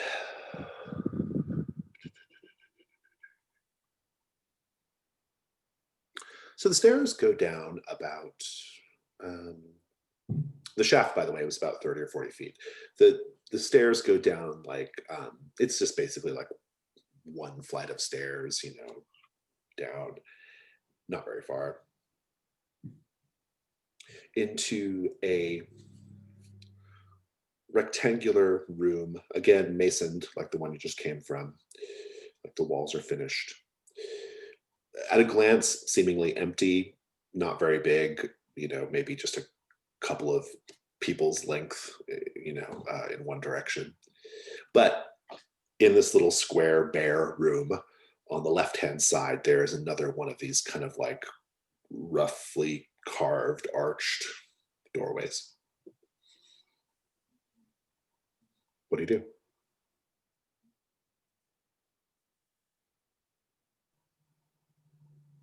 Arch doorway, and is there an actual door within? No, it's just like a open arch space. Okay. I'm going to listen for any sort of obvious intrusions with my listening skill. What do I roll for that? 2 dice. Hunt roll 2. Roll 2. Okay.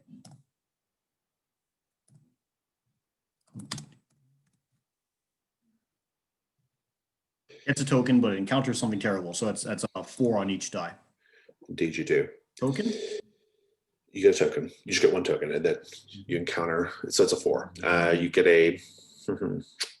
Mark your token, and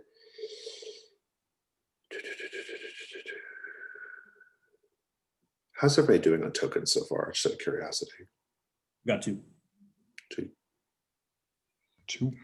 Just 1. Slink, you only have 1 marked on your sheet. I don't know if you are marking them somewhere. I just added the 2. Maybe it didn't. Is that?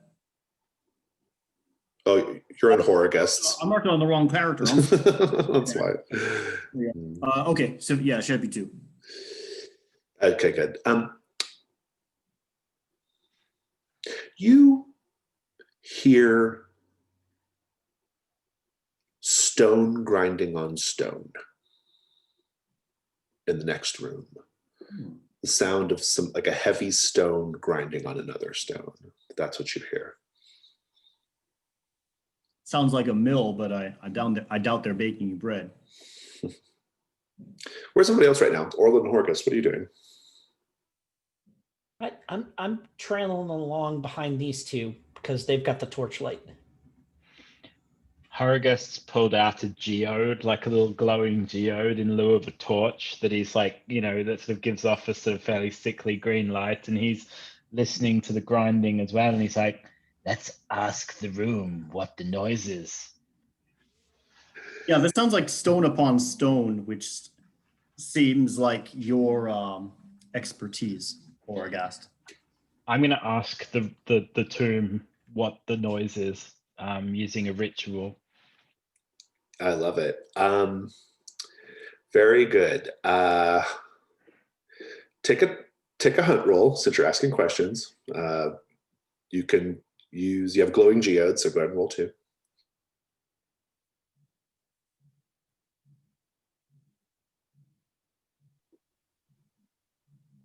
I'm sure we're going to find out with a 3 what the noise is, but probably not in a good way. Indeed. You have your glowing geode and you are speaking to the room, right? All that's happening. And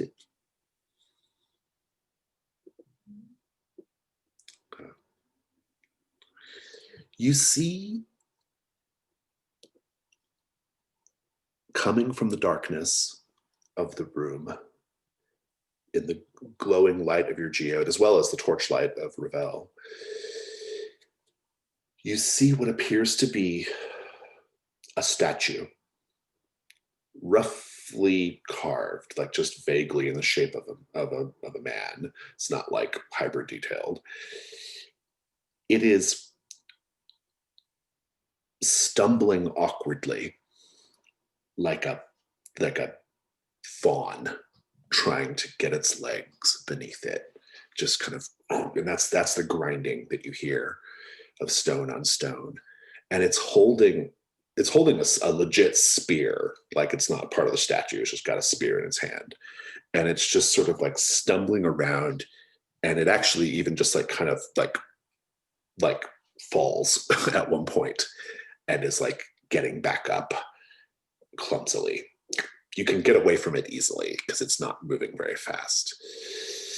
Orlin, what are you doing right now? I'm going to take a step forward and kind of take a look at it and just say, hello. It makes no response. I'm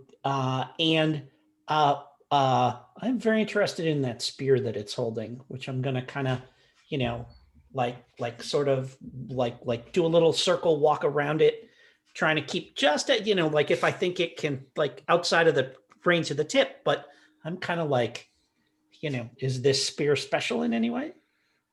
Do a hunt roll. What do you think about for skills here that might be helpful? I mean, if religion, if it's like ceremonial or somehow or anything like that, but if not, then no. I think it's just a 1 die. Yeah, that's cool. That's one die is fine on that. That's totally no problem.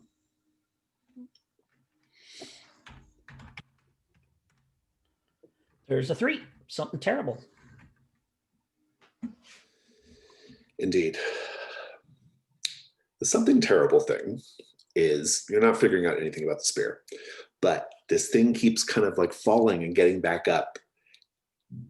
It's going to fall in such a way that the spear is going to splinter and snap if you can't get it out of its hand. That's the danger here. It's just a matter of time. What do you do, Orlin? Oh, you know what I'm going to do? I kneel down and I place both my hands on the ground and I start to mutter. And it's like, it's not like, when Horagust gets all like chummy with the earth, this is like, damn it, you're going to do what I say. Is, like I am forcing it to, and I want to try and, whatever roots or stuff are down there, try and like compel them to come up through the earth and like help prop this thing up and get it on its feet. Oh, good. I like it. So you're going to do a ritual then? Yeah. Your, what's it called? Germinate. Germinate. Yeah. I love it. Risk roll. Gang, James, Drew, Mark, what could go wrong if the ritual fails or if it goes awry? Oh, so I'm thinking with Germinate, something goes wrong. So instead of summoning like generally pliable vines that will hold the thing up, he instead summons sharp strands of bamboo that just shoot right up and impale him instead. Impale Orlin or the statue? Orlin. Mine is it That would be creates bad. this. I think mine is it creates a fairly rampantly exuberant sort of bunch of vines that actually lift the statue up into the air and make it very hard to get to anything like the spear, and also possibly inhibit motion through the room. I'm going to go with something even more intense than that. Similar idea, but their vines like are, the spell works too well. They grab and they just like, they fucking, it's so strong, like it pulverizes the stone, maybe even the spear. Drew, any thoughts? I was just thinking it might grow a plant that is incompatible with passing safely. Like bad plant. Indeed. Okay, so let's take a look at dice. So Orlin, you have plants as a skill, so you get a die there. You get a light die. Devil's bargains. I like the bad plant as a devil's bargain, personally. So that's my offer. No matter what, bad plant. Gross.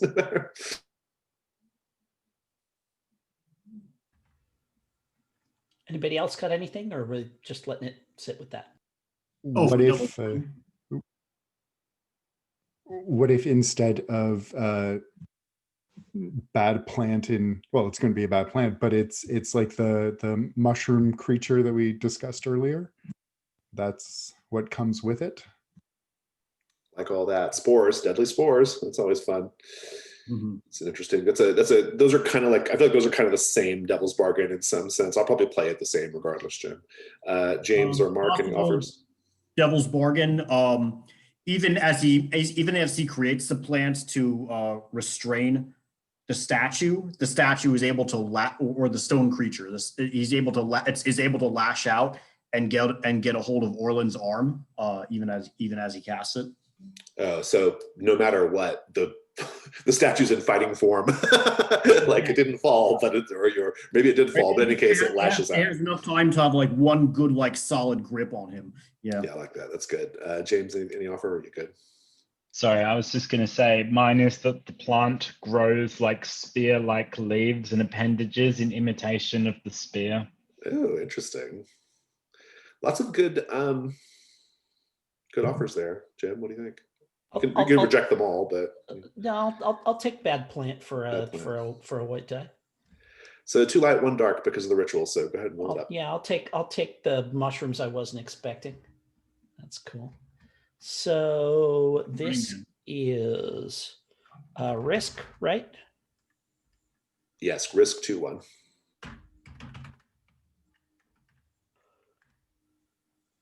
There's a light 6, yo. Light 6, very good. Go ahead and describe the statue being held aloft. You'll be able to grab the spear if you wish as well, since that was kind of implied by what you were doing. And then I'll take care of the bad plant. So go ahead and describe up to that point. Yeah, I'm like gritting my teeth and saying, come on, you bastards. And like at first they're just kind of like sickly looking little roots poking up out of the ground. But as I continue to I maybe even make some fists and pound them on the ground a couple of times, they start to come up out of the ground and, get around his legs like braces. And, when he goes to stumble, it's almost comical. Like the front of his body kind of tips halfway over, but then his legs don't go. And so he comes back up and probably just, to the extent that it can be surprised or didn't expect this, it lets go of the spear as it kind of tries to figure out what's going on. And that's when I snatched the spear up. Ravel, since you have the torch, which I think is probably the most, well, for reasons I'm going to explain in a moment, you will start to see purplish spores floating into your field of vision. And the heat from your torch is burning them away safely. But you will see that this rapid growth that Orlin has caused to happen has also caused what appears to be a large patch of giant purplish mushrooms. They are quivering, and as they quiver, they let off this little purple spores floating into the air.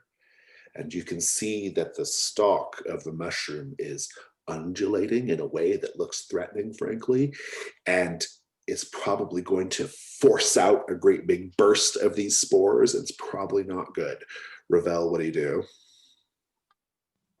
He grabs the lapel of his own coat and pulls it up over his mouth and kind of shouts a warning. Cover your mouths. Indeed, indeed. That's a good idea. Does everybody abide by that? Because if so, I'm going to have Ravel do the roll. If everyone just covers their mouths from spores. Yeah, in fact, actually, Slink yanks his eye patch down. Okay, good. Yeah, good. Haragest has a kind of, I might add it to my equipment, a sort of rebreather in his bag that he sort of sticks on. Nice, good. For stone dust. Perfect. So, Ravel, since you were kind of warning everybody, I'm going to give you the risk roll. I think what could go wrong here is pretty straightforward. You all are going to take, or whoever, one or more of you is going to take like great big mouthfuls of spores, which is probably poisonous, probably going to hurt you. I don't think I even need any other offers for what could go wrong here. That's what I'm going with. Let's talk about dice. Any skills or equipment? Ravel. Checking the equipment. There's got to be something fabric-y in there, right? Not so much. Devil's Bargains. Who has an offer? No matter what.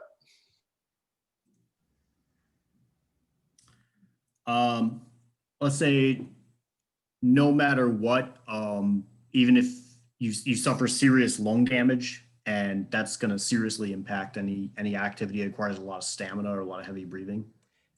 There is a piece, I'm going to point out, there is a piece of equipment that you can take, which is tent. No, there's an air bladder. There's a thing that you can use to breathe underwater. Oh yeah. I think I'll grab that. Okay, grab an air bladder. So that'll give you 1 die for start. My devil's bargain is no matter what, the purple mushroom is mobile. Mine is that no matter what, even if you manage to avoid breathing it, it starts to grow in like cracks and crevices in your clothing between your fingers, and like it just starts to colonize. Take a bit of a flocculent cathedral turn there, I think. And by the way, you're all kind of susceptible to this. I'm just letting Drew handle the roll. So this is kind of everybody's a little bit in depending on how the roll goes, everybody else might have to make risk rolls of their own. Jim, any other offers? Well, I think it infects the statue, and now it's controlling the statue. Those are all good offers. What do you think, Ravel? I like the fungus statue combo. That sounds fun. Good. 2 light dice and a dark die. Go for it. A dark die for risking your body. So. Got a 6 light. The dice, they take and they give. They're doing a lot of giving, though. Good. Full success from the spores. Everybody can kind of give us a little bit of fiction here. How are you like saving yourself from the burst of purple spores? What does that look like? I grab that air bladder out of my bag and shove it on my face. I'm using my eye patch and my hand, and you actually see as I slip my eye patch down to my mouth, and you see like the gross empty socket that is my other eye to confirm I actually. So it's pretty gnarly. Horrorguest digs out his rebreather and starts wheezing through it, and you can see little bits of crystal still, like, encrusting the edges from his ailment as he sort of tries to avoid breathing in the spores. Nice. And I think Orlin has a little bit of whatever the like compelling of plants magic he had. There's still a little residual bit of it. And so he just kind of is like waving his hands in front of him, and they're shriveling, and like the spore cloud is like shriveling and shrinking and falling to the ground with the last little vestiges of that, that ritual compelling the plants, in this case, to shrivel instead of grow. Good. You have the spear. I will tell you that there's nothing else in the room except a bunch of like mushrooms and plants now. We'll talk about the statue mushroom thing maybe later. It might be something you have to deal with on the way out. But in any case, there's nothing else to do in this space, so you can all head back up the stairs if you wish. Basically, the statue was just on a little pedestal, and something animated it and it fell down. It was flailing around. But you have the spear, Orlin, in your possession. You have to clear the area because of the spores, if nothing else. So, Horrorguest, what are you doing now? I'm trying to see what's beyond the statue, and now that we have a better idea of that the statue's not gonna get us. I'm gonna peer beyond the statue and keep trying to ask the room more about what it's hiding, and I might try and cash in a token maybe to find something while I'm doing it. Yeah, if you just want to cash in a token, we can do that. But I'm giving you for free that there's nothing else in the room. The room is cleared out. So, but if you want to spend a token, let me know and I will give you a treasure. I think I'll do that. Yeah, now. I think Orlin's magic actually has produced a number of rapidly crazy growing plants, and one of them is actually let's say some kind of like rare fruit. I think would be fun. Like that's what kind of grows there, like a fruit that people thought was like extinct. It just grows randomly. Yeah, from a dried desiccated seed that was sitting on that right table. Yeah, it just grew. Oh, there is one now because it's an ancient place, right? So so you have this like you can write it down as extinct fruit. Not for lunch. Put it back in the bag. It's worth 1 gold, but you can put it in your found equipment. Slink, assuming you head back up the stairs, Slink, what are you up to? Yeah, I'm booking it as quickly as possible. And I have a number of hunt tokens to spare too. I think if I spend one of those, will I find a treasure? You will find a treasure, yeah. And Cool. don't forget, you can all spend 3 collectively or by yourself, I suppose, to meet the set goal as well, which you don't even know the set goal. You haven't seen it yet, but yeah. But if you want to just spend one for a treasure, by all means, let me know. Yeah, I'm just spending one for treasure. Sounds good. You will back up in the feast hall room. You will notice that underneath the table, there was like a little table set out. Underneath the table, you will see what appears to be like a, how to describe it? Like no, that doesn't make any sense. Oh yeah, okay. You'll see what appears to be like a morning star, like a club with a little like spiked ball, except that it's just an iron chain.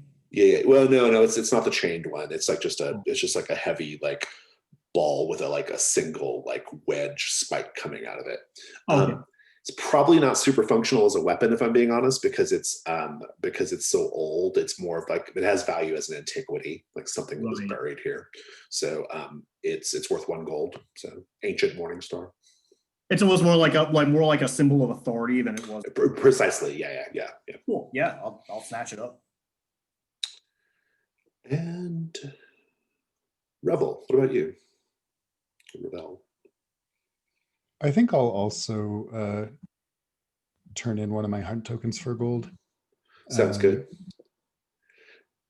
Among the ruins of the chariot, there is a rusted set of bronze armor. Cleaned up, it's worth a gold. Cleaned up, it's worth 2 gold, actually. It can be used, alternatively, it can be used as armor right now, or while you're in the dungeon. So if you sell it in its current condition, it's just 1 gold, but if you take it to get like repaired and cleaned up and stuff, it's worth more. So All right. it's just like a bronze, like a chest and back plate, basically.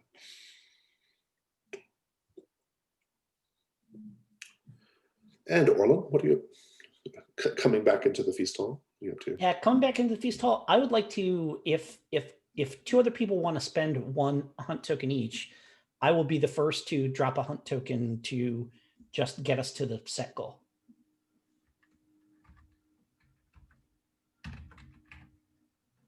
Yeah, Anyone? okay, I'll do that. I spent all my pocket money, so unfortunately I don't have any anymore. It says you've got 1 on the sheet.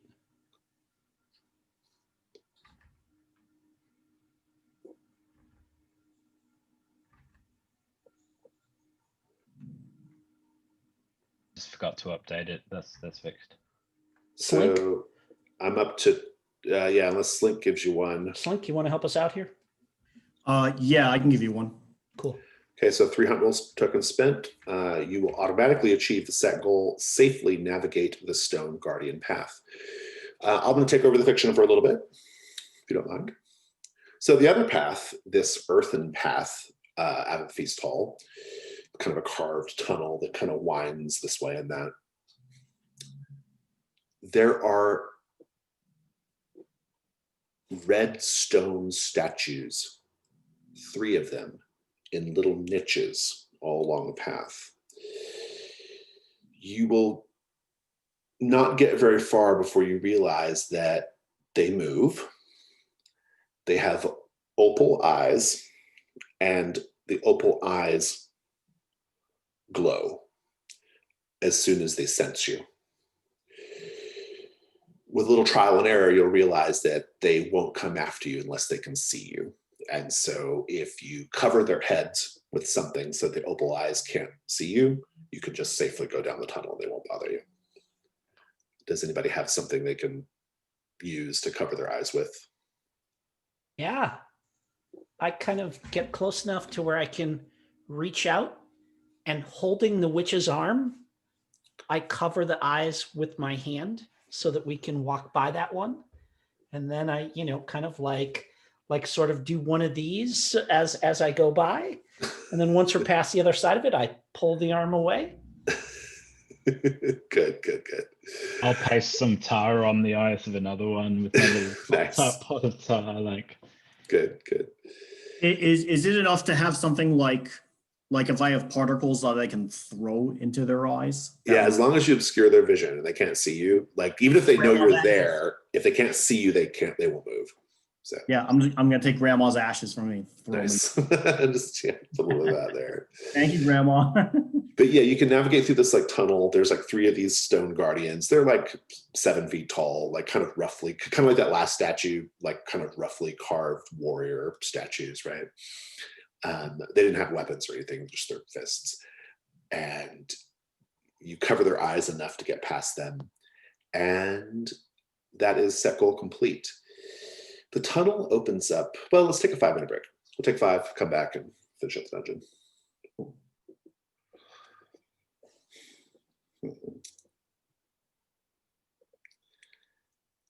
The tunnel leads into another finished room space, like a chamber. And inside this chamber,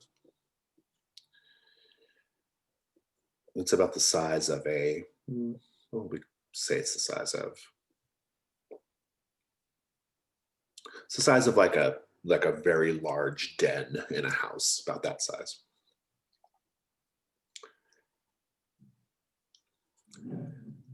There are, on either side of the room as you enter, 3 large sarcophagi. 3, like 6 total, 3 on either side. And just past them, at the far end of the room, there is a large altar made of black stone. The altar is surrounded by sigils and markings, a circle of them, that sort of glimmer in your torchlight. They glimmer white in your torchlight. And sitting atop the altar,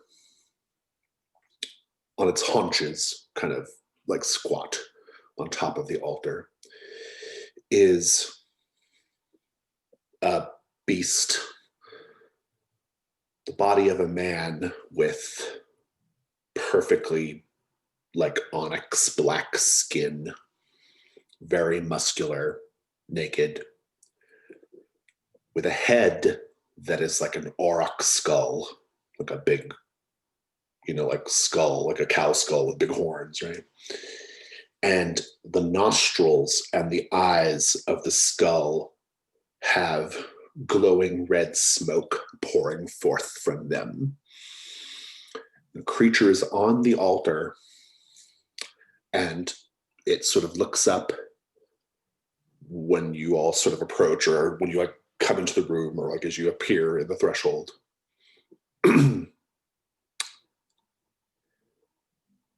Ravel, you have the torch. What do you do? Well, first, like, he's going to assume that this is the creature that the witch was holding back, and he's going to turn to the others and explain, if he hadn't already, what the little ritual entails and what it needs. Blood freely given to re-strengthen the wards. Let's just have that scene with all of you at the threshold figuring out what to do. I think also he'll look and try to see if he can discern anything about the sigils with his ritual ability. I think you have to get closer. Oh, okay, yeah. He'll hold off on that then. Yeah, trying to avoid the creature's eyes, he'll look at the others and say, "This must be what she was holding back, or holding in place." I have a question. As someone that was established who is somewhat possessed by the witch, by actions, would I instinctively know this, or would I? Not yet. I haven't forgotten about that. I'm holding it in reserve. That's fair. Yeah. I think Horrorgast kind of staggers back because he can feel the kind of ravenous thirst of the altar, of its like thirst for blood to fuel its magic, and it's kind of intoxicating and sickening. And he says, "This is a thing of great power and madness." Perhaps. I still have my blasphemous book. Does the blasphemous book tell me anything about this creature? Maybe. If you're going to take a minute to look through it, I will give you a hunt roll. So you can take a 2-die hunt roll. Cool.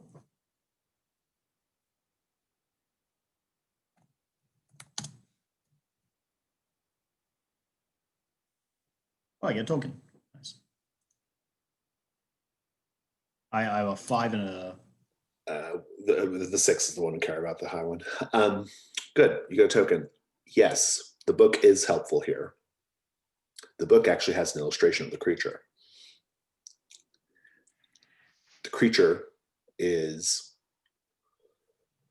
well, there's not like a specific name for the creature, but it says that it is a sort of like demon a sort of summoned creature, summoned by those with powerful magic to hunt down and destroy a named person.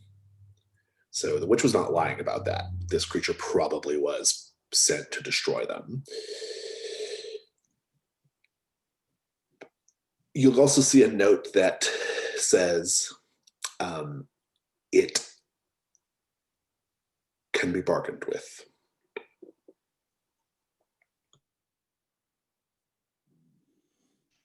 Lads, I think this creature may be able to see reason. Perhaps there is something we can give in exchange for a free reign of this trove. Ah, excellent. And I'll walk into the room. Did not see. Here's a question. It does not seem to be particularly fond. And I'll walk into the room. And then what? Nothing. I mean, nothing particular happens. Okay. And I kind of I look at it and I say, "Greetings, O being from beyond." The thing snorts out a gout of glowing red smoke and says, actually, I need to look at something real fast.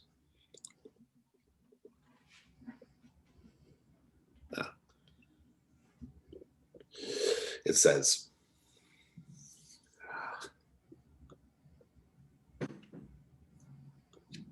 "Are you servants of the stone-eyed bastard who lives above?"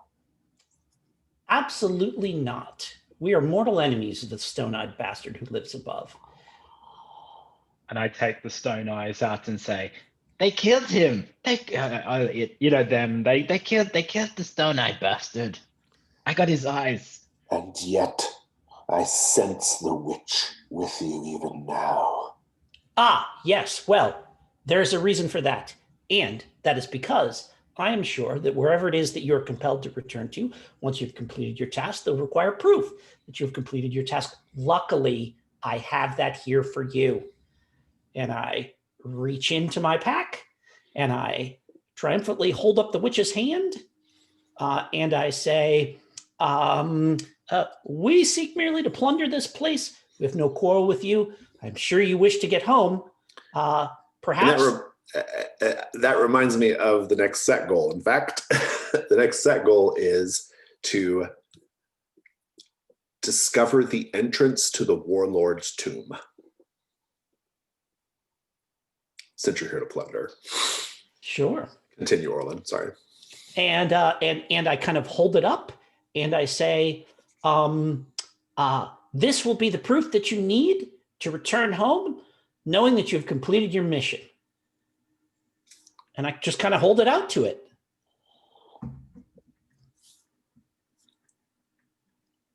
"I cannot leave the circle.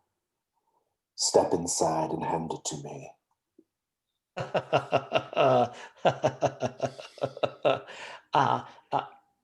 You must promise me that you will go home if I hand this to you. You must swear an oath upon whatever blasphemous lord you pay fealty to. Upon his true name. Ash the symbols at your feet, and our deal will be made. I will not only leave, but I will show you how to enter the tomb of the great king who used to be buried here.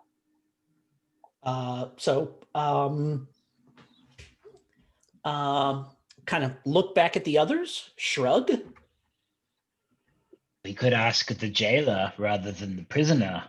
Ask the tomb its secrets. I have a tome here with much knowledge, and I have a mystery scroll that's a geomantic text. Indeed. Ask the jailer about the prisoner.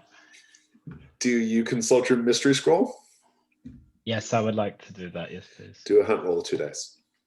Okay.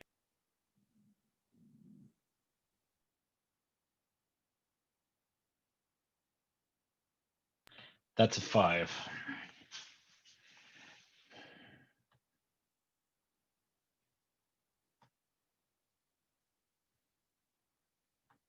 Oh, sorry. Take your token. You do encounter something terrible. The terrible thing you encounter is that the scroll in the margins is telling you, do not believe the demon's lies. It's responding to this moment right now. It is otherwise an interesting treatise on the ancient stone Barrow mounds of the ancient past, and so on and so forth. What do you do with that information, Horrorghast? The jailer says that the prisoner is not to be trusted. Perhaps we can find the tomb without relying on this fickle creature. The warlock, or whatever the stone-eyed bastard was, does not need it to be held prisoner anymore. But we don't have to let it go. Dash the symbols at your feet. Allow me to leave this place. I will show you the entrance to the warlord's tomb, and I will destroy the witch that I am bound to destroy.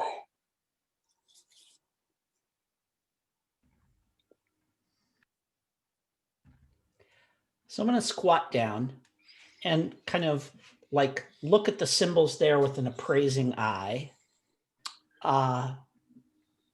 and sigh, and pull out my chalk and say, no, this is wrong. This binds you, but without causing you any pain.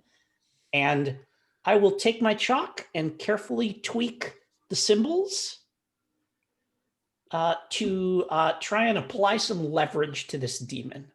It's 100% a risk roll. Absolutely. What could go wrong here? What could go wrong is I think that you mess it up and the thing is free, right? That feels like the most obvious outcome, but if anybody else has any ideas, I'm open to hearing them. Magical feedback, and it affects you instead. That was going to be mine as well. That like the pain kind of washes through the room and debilitates us. Similar For us. variation. Orion finds himself trapped in the circle with the demon. So instead of its prison, it's now their prison. I like all this, all variations on the theme. You get a, between symbols and religion, I think you'll probably get your light die. Devil's bargains.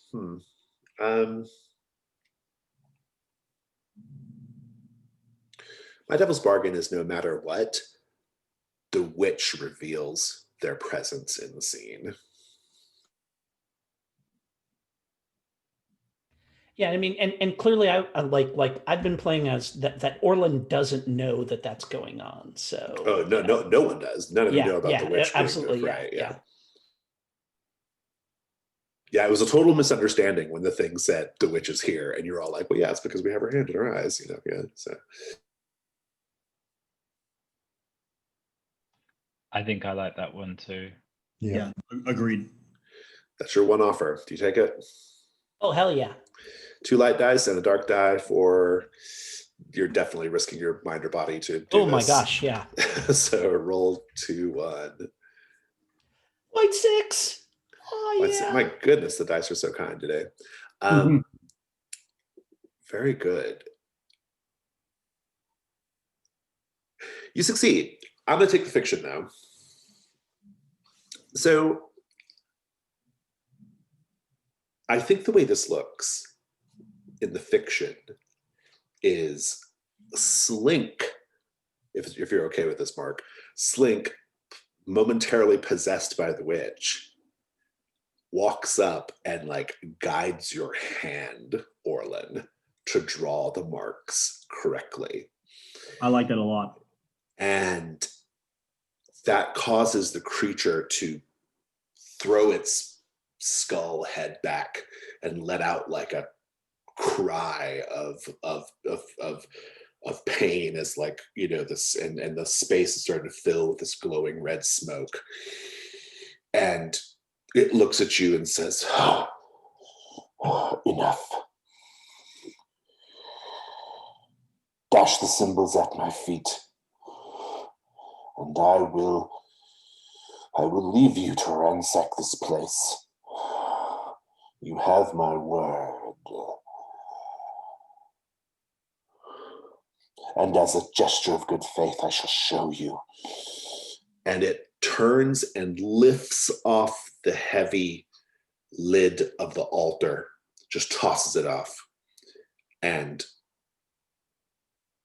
it's another space you can go down into, kind of like the one that you originally took to get down in here. He shows you there's a shaft down here that goes to the Warlord's tomb. But he insists that you let him go so he can go destroy the witch.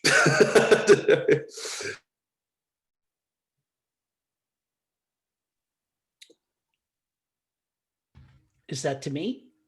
It's everybody in the scene, I suppose. I'm possessed by the witch. So just momentarily, but I think you also realize that, oh yeah, the witch is maybe part of you right now. You probably come to that realization, Slink. As I'm holding Orion's hand, guiding him the chark, you're gonna say, I am within this one. Nope. She is within me. If you let him go, he'll destroy me too. This is correct. That's a dilemma then, isn't it? Is it? Do you wish to discard this body? Please, no, don't do it. I will tell you, Ravel, since you know the story of what the witch originally needed you to do. The white symbols, they faintly glow white. They're kind of like a mother of pearl, kind of set into the stone. That energy is getting dim. Because originally the witch did want you to come down here to refresh the magic, right? So Ravel, what do you do? Because I think you're probably the only person who's super conscious of that right now.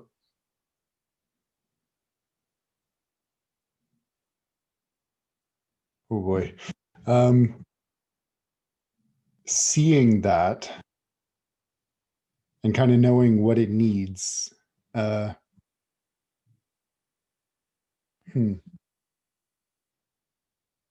He's going to walk forward and pull out his dagger and slice his own palm over top it. Buy them a bit of time, hopefully. It buys you a little bit of time. It's not going to refresh it completely, though. It's a Band-Aid at best. But you'll definitely see a little bit of color return to the runes for sure. And looking at the others, he'll say, this thing's coming out whether we bust the runes or not. We don't have long.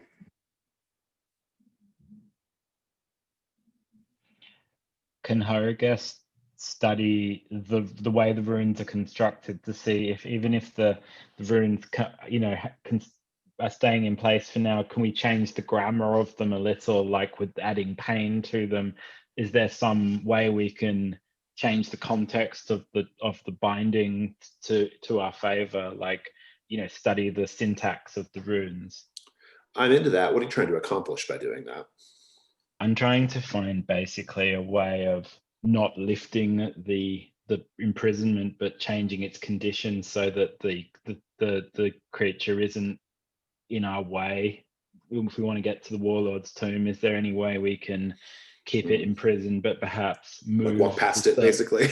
Yeah, yeah. Sort of hack the runes in some way. I'm very into this because you're a witch and you have a little bit of experience in this sort of thing. I'm very into that.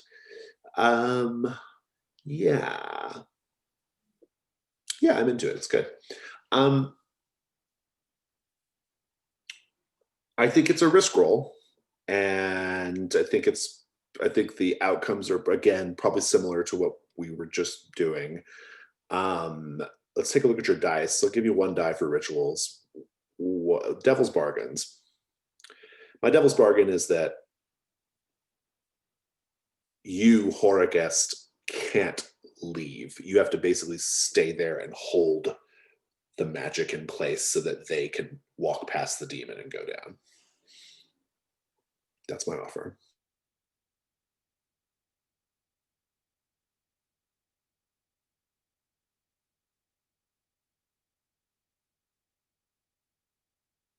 Any other devil's bargains?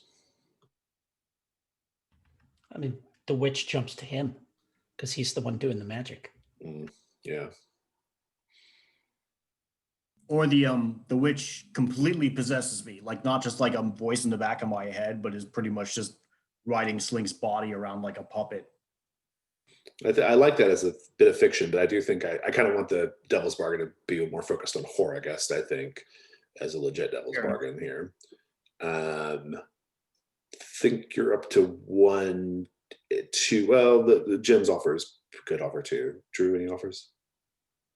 What if the witch's magic has like a defense in it, and it No. increases the rate of your own decay? Oh, interesting. I'm taking that one hands down. Like bits of me start turning into gems. You know, like Oh yeah. my question is, if bits of me turn into precious stones and start falling off, do I get treasure for that? You do not. Nobody wants your cursed body stones. So, sounds good to me. I think that's definitely 2 light, 1 dark. Go for it.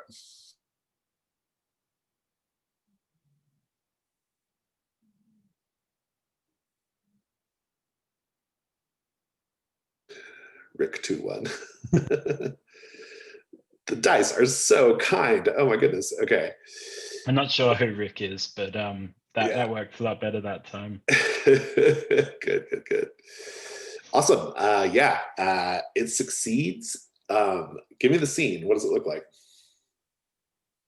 I think that basically, Horrorgast is looking at his scroll, and he finds the bit about how the creature can't be trusted, and he finds some things about the runes, and he manages to reconstruct a little bit about how the prison was made, and he finds that there are certain sort of scenarios that essentially will allow a certain rune to be added to, so an extra, like a diacritic or an extra kind of bit can be added to the runes in a way where essentially it's still waning, and maybe actually it might even fail faster, but now rather than being a barrier, it's sort of permeable, so it allows us to pass through it, but it increases the sort of perishability of the ritual. I think it might make it use up all of its remaining blood magic sooner as well, possibly. So, and I say, go, the runes have changed. Run into the tomb.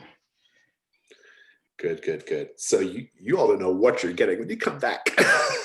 You come back, it can be a totally wild, effed up situation. Okay, good. I love all that. Does somebody have I just need like a piece of rope, basically rope, and maybe a grappling hook if somebody has something like that, just to quickly hook and scale down this little shaft. Take that. Grappling hook. Awesome. All right. I should say as well that Horrorgast now, you see he's got these kind of veins of like azure and sapphire and ruby sort of snaking up his neck. Nice. Love all that. It's good. And, it's good. And I kicked in for the rope. Sweet. Thank you. Yeah, you can all get down. Set goal accomplished. And this shaft drops you down into a fairly small space, about half the size of the room you were just in, and sort of semicircular shaped. And there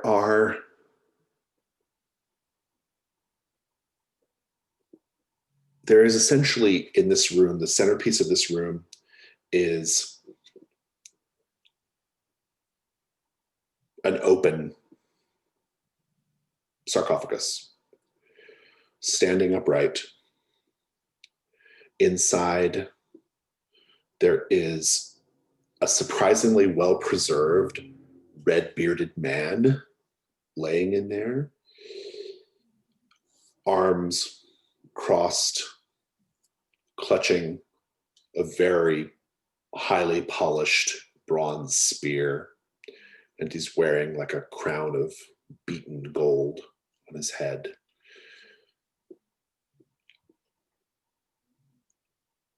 And all around this standing sarcophagus are thousands, maybe as many as 10,000 red candles, none of them lit, but all at various stages of half melting all around.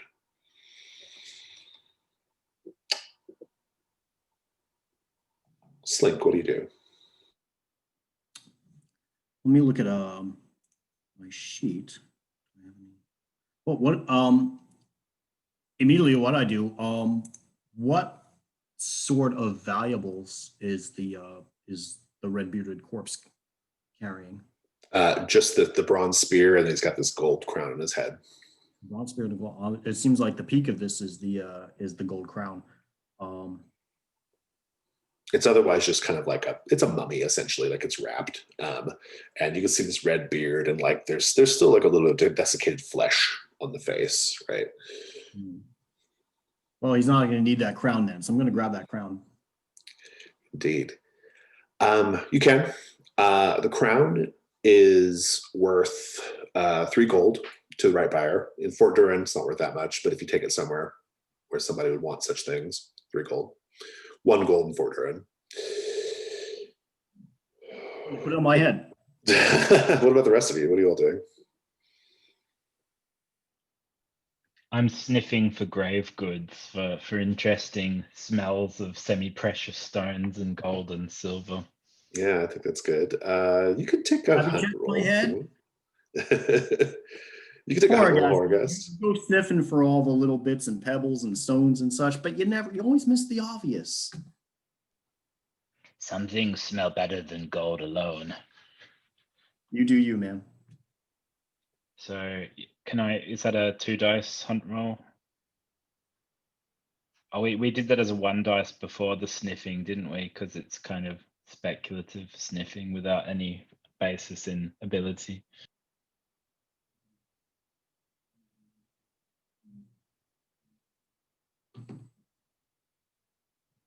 That's a 4.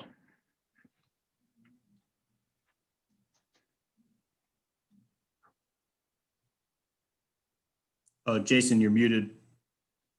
Sorry. Take your token. There are no more set goals in this dungeon, so if you want to blow your tokens to get treasures, this is the time to do it. So I absolutely will do that. Yeah, if you want to spend one right now, right away, you definitely can. There are tucked inside the bindings. You have to cut the bindings of the mummy open a little bit, but there are like antique coins, like pressed into the hands, antique coins, and one on the chest, maybe. Collectively, they're worth 1 gold. Ravel, what are you doing?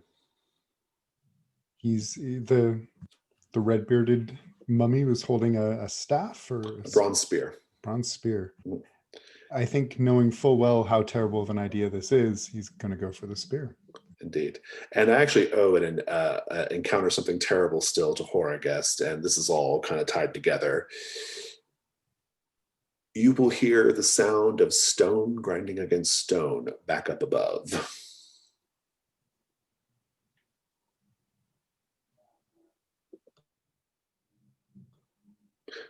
Orlin, what are you doing? But you have the bronze spear, Ravel. The bronze spear is worth 2 gold.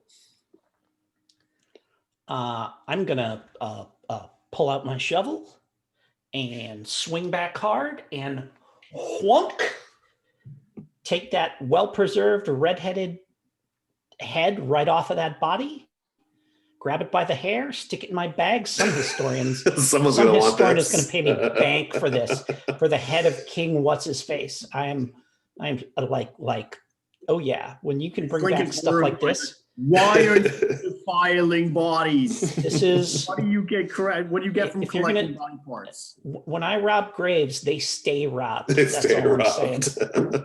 Right, okay. Well, okay. Here's some advice I read from that book I got. That hand, you can turn. I'll give you the hand of glory recipe. Okay, if you're going to deface graves, I'll give you some good ways you can use all that. And so, hand of glory. Everything.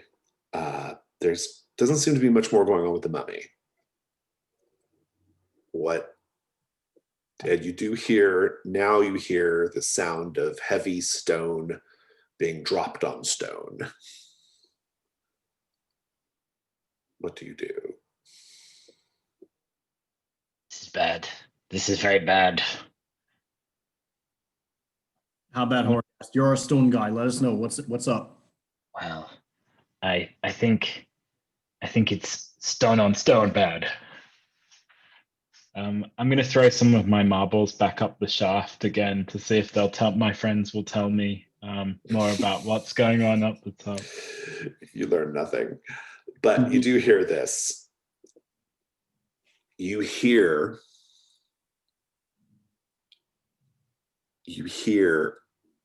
the demon say, Strike the symbols at your feet, and I will let you enact your revenge. and the energy of the room is changing significantly.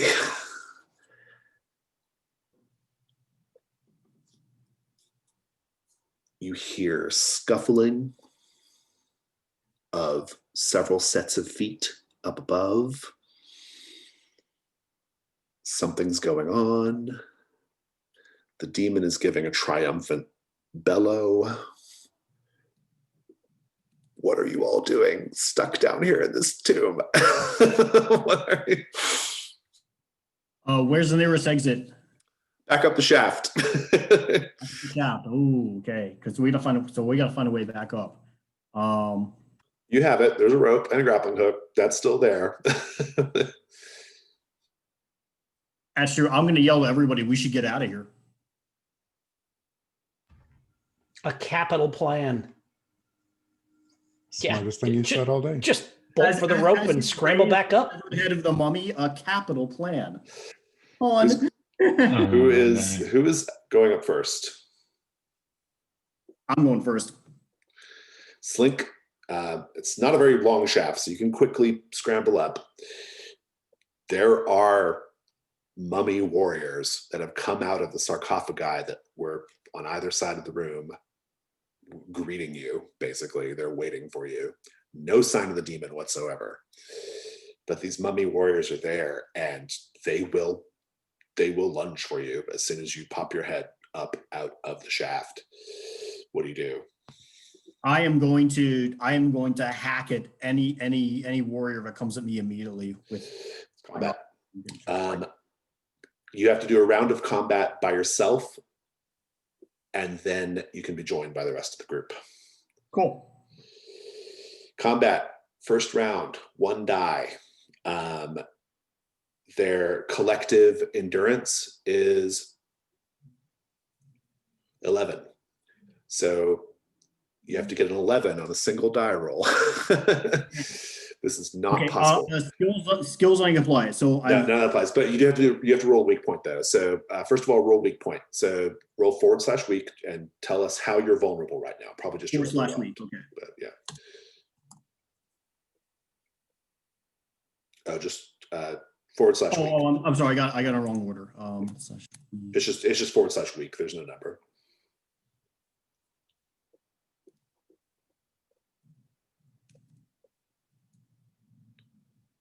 Oh, it's just /, like /weak. //. Okay. Forward. // Okay. Yeah, /weak. /weak. Okay. There we go. Okay. Okay, your weak point's 3.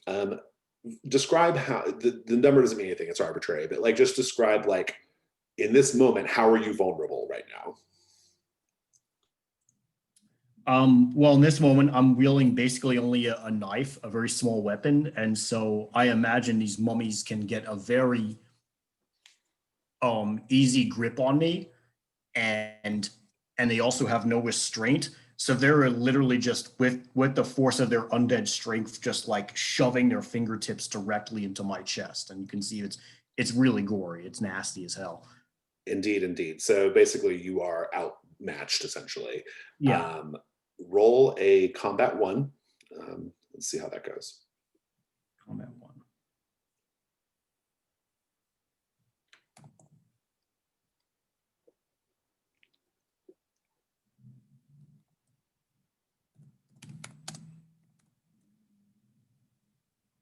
that combat/1? It's /combat1. /combat1.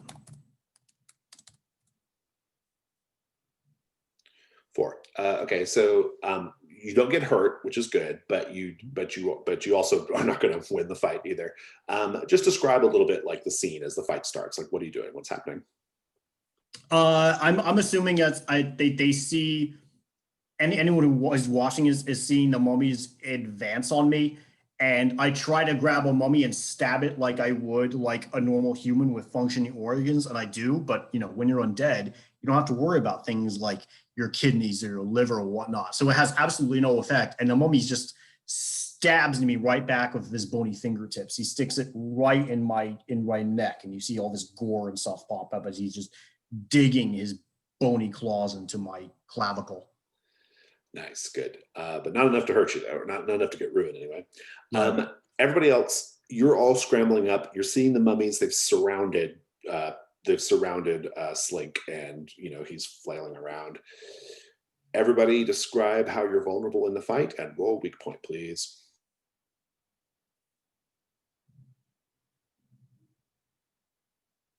Revel, I think, just isn't much of a fighter, and so he's very vulnerable. And 6. Here's where all these 6s are not good. So we have 2 weak point 6s. How are you vulnerable, Horgust? Horgust is because his lungs are like part gemstone. He's just huffing and puffing and wheezing, like flecks of dust and semi-precious stone as he sort of tries to desperately get his breath. Fantastic. And Orlin, how are you vulnerable? I'm vulnerable because normally I'm pretty good in a fight. That spade, I can, swing it hard, both hands, lay waste with it. But I've got this severed head tucked under one arm, which I'm very protective of. So I can only use one hand on the shovel as I'm trying to, so I don't have nearly the force that I normally would. So you're protecting your treasure. That's yes, how you're exactly. Yes, yeah. What was your I gotta take a bio break. I'll be back. Okay, sure. Yeah, go ahead. What was your what's your weak point there? 5. 5. Okay. The 2 numbers you need to make 11 are your are your problem numbers. We will wait a moment for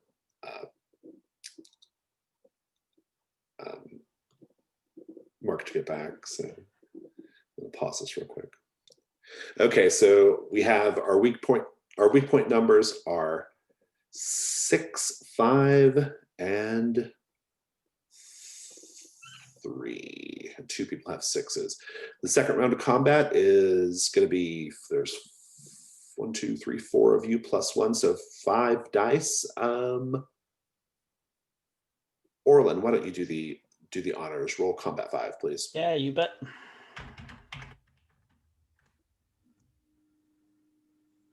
Oh, not quite. Not enough to win the fight, and whoever's got the 3 is getting hit. Who is that? That's Slink, right? Yep. Everybody give us a little bit of description of the combat. You're not winning, but you're in it. Starting with you, Orlin, go for it. I think it's a little bit of a standoff because they were guarding this, and so they don't want to they don't want the head to get hurt any worse either. So it's kind of like dancing around each other, and I'm kind of fending them off. Maybe even at one point I threaten the head and they step back. So yeah. Nice, I love it. Ravel, give us a little bit of fiction here. I think he is actually glued to Orlin's back and just kind of with his dagger trying to fend them off and spin when Orlin spins. Nice. Horgust, keep it going. I think Horgust is shrieking and throwing marbles at them, and they're just bouncing off their desiccated heads, or occasionally making them stumble, but having very little effect. Slink, your weak point was rolled, so your ruin is going up by 1. So go ahead and increase your ruin by 1 if you haven't already. Okay. And I will tell you that basically just the same, they had you they were kind of digging their mummy hands into your clavicle. I think they're just getting deeper and just clawing and scraping. There's kind of blood going everywhere. You're just sort of being held in place essentially by a couple of them. Unless you want to mark armor, you can mark armor and not take that ruin. It's up to you. But No, I'll take the rune. next round of combat, Ravel, why don't you do the honors and roll us up 6 combat 6, please. Oof. This is brutal. 9.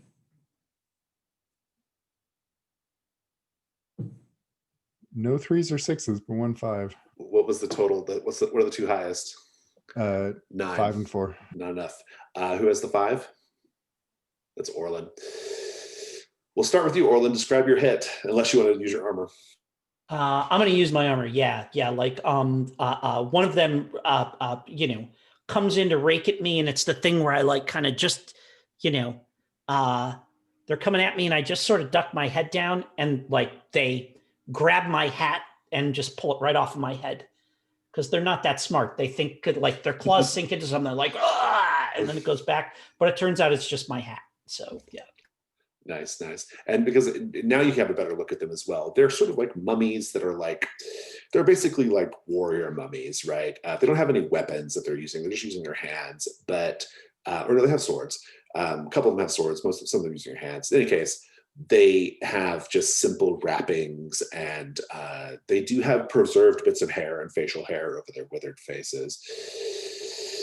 Keep the description going, Ravel. What's the fight looking like on your end? He's still just trying to keep them back as much as he can with his poor little dagger, and with his other hand just trying to knock them away with the blunt of the spear. Fabulous. Horgus, keep it going. Horgus scampered up onto the sarcophagus and is with his staff is trying to push them away, but he grabs one of his geodes and says, "Go, fetch the bright thing, fetch it," and throws it, and a couple of them temporarily get distracted. Yeah. All right, Slink, give us some of the combat. You managed to maybe pull away from them a little bit. What are you doing? Hey, pull off my nose. Well, you didn't take any ruins, so your rune's not going up. You can describe being a little bit more capable if you wish. It's up to you.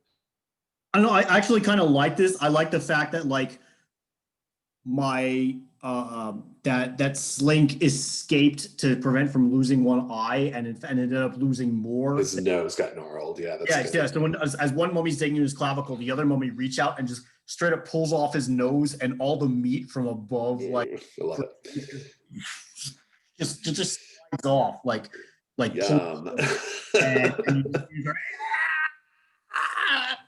Good. I love it. Fabulous. All right, next round of combat. We're up to 7 combat dice.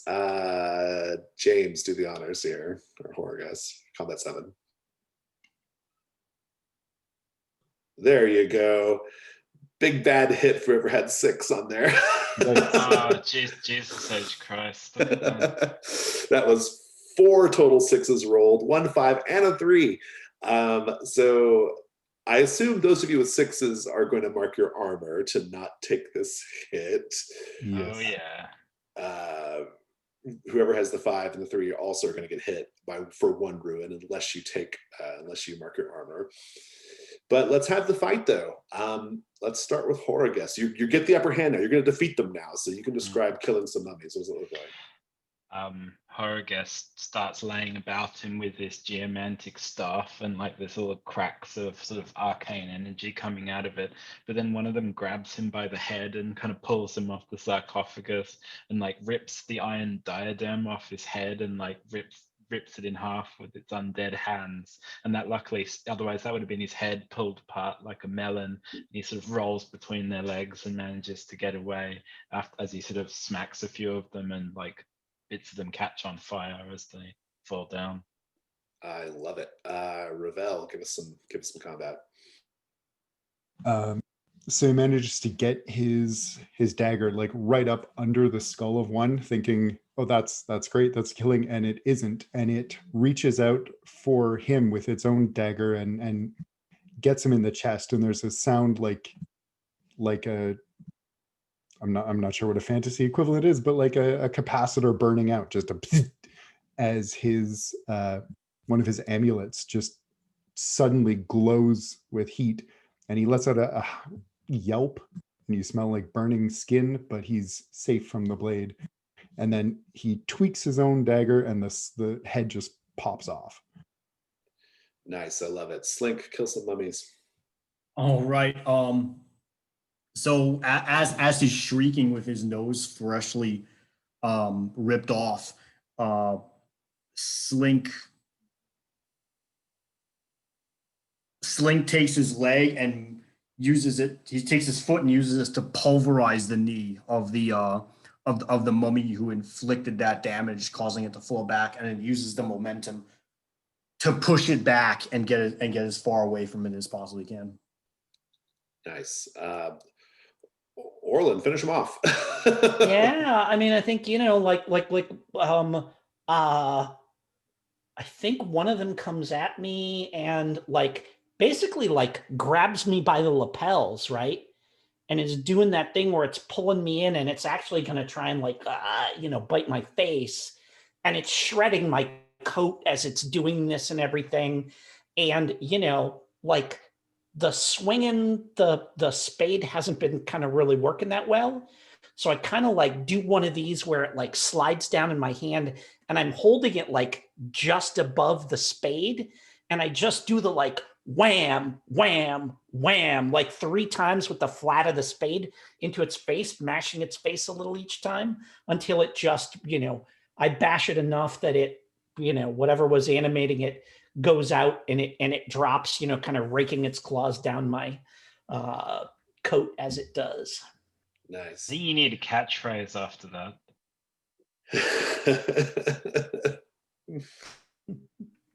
Awesome. The mummies are destroyed. You have the opportunity to name them, to name this type of undead creature if you wish, for the bestiary, for future adventurers. And you also can get a treasure roll, a gold roll from it as well. Who's feeling lucky? Who just made that roll with the 4 6s? That was a good roll. All right, James, fired up, man. Gold 11. I am feeling lucky. Let's have a look. 2 gold. That's two's not better bad. than nothing. Yeah, that's about average. That's straight up average. Yeah, Yeah, it's about that's average. 1 and 6. So yeah. Basically, you're just going to be able to find enough. You'll be able to find enough bits of or they think they all have those coins. Some of them have those coins in their bindings, right? So you all can just mark that as gold in your gold section. Whoever wants to take the 2 gold or split it up however you wish. But in the meantime, there is definitely noise coming from deeper down the earthen tunnel attached to this room, where the stone guardians were. It's not the stone guardians, it's something else. There's something, maybe it's coming from the feast hall, unsure, but it is definitely a thing that's happening.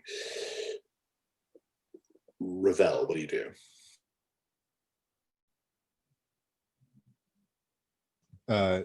Catching his breath and checking the rest of his amulets to make sure that his protection is good. He's going to stand up and look around and say, I don't see the demon. Oh, and just a bit of housekeeping. Your ruin went up on that last roll as well, Slink, because a 3 came up. Okay. I don't know if you. I'll mark it off. So 5. Yeah, you're on the knife's edge here. Yeah. Could I use paths to see if there's an alternative way out of here? Would that be a use of the skill? I like the idea of you trying to find another way out. I think that's perfectly good. Since you have the skill, I'll let you have the roll. Yeah, do a hunt roll. How are you looking exactly? I think he'd be feeling around the exterior or interior wall, seeing if there's maybe a catch or something he can exploit. Okay, good. I'm into that. But he doesn't. I got a 3. Indeed. You find nothing. You get no hunt roll token. And there are now purple spores wafting into the room that you're in. They are drifting in, similar to the mushroom spores from earlier. You can just cover your mouths. That's perfectly fine, but just be aware of it. Orlin, what are you thinking right now? Let's just have that scene with everybody. What are you all doing?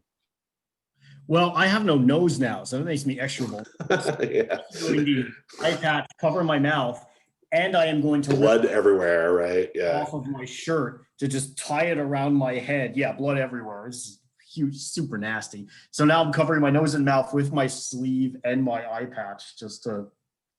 It's all kinds of wrong. What are the rest of you doing? I mean, probably shouldn't hang around very long. I'm thinking. I like quickly tie that severed head to my belt by the beard, like by its braided beard, right? And then I'm just gonna bolt breakneck for the hole that leads out of here. Sounds good to me. Is that what everyone's doing? Just running? Yeah, I'm following you. Who's going first? Horrorgest is shouting, "The ground hates us."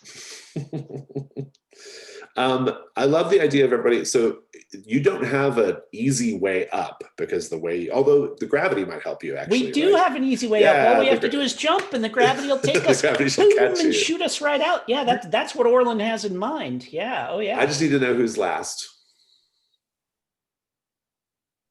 I think given that we've already established that Horrorgest is having trouble with his breathing and that the rebreather doesn't help with that, he's probably wheezing and staggering along and is probably last. Everyone can use the anti-grav tunnel to quickly get up the shaft out.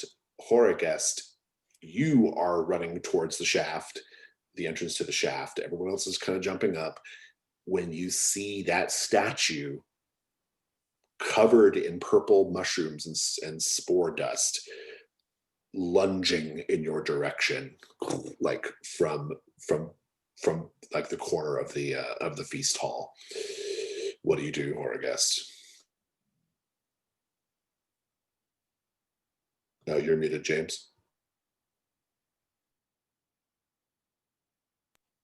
I'm going to use my geomantic magic to glow incandescently hot and burn away the taint of this Barrow. I love it. That's your ritual, right?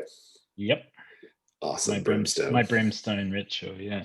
I love it. I'm very here for it. Okay, so risk roll. What could go happen if it fails? Thoughts, group? He could get so hot that somehow the rocks, he's fused to the thing. Like he fuses his hand to it. Oh, interesting. That would be really bad. He could set himself on fire. That's true as well. I think it could maybe be something like I think it could be as simple as you have to go like a round of combat with it before you get away. I think he can bring the roof down. Yeah, that's also an option. Let's take a look at dice. So were those my devil's bargain options? So no, that was the what could possibly. That was just what could go wrong. Yeah, we're doing basic dice here at this point. Skills or equipment? What do you think? I do have rituals and I do have sacrifice as well. Actually, oh yeah, that's pretty good.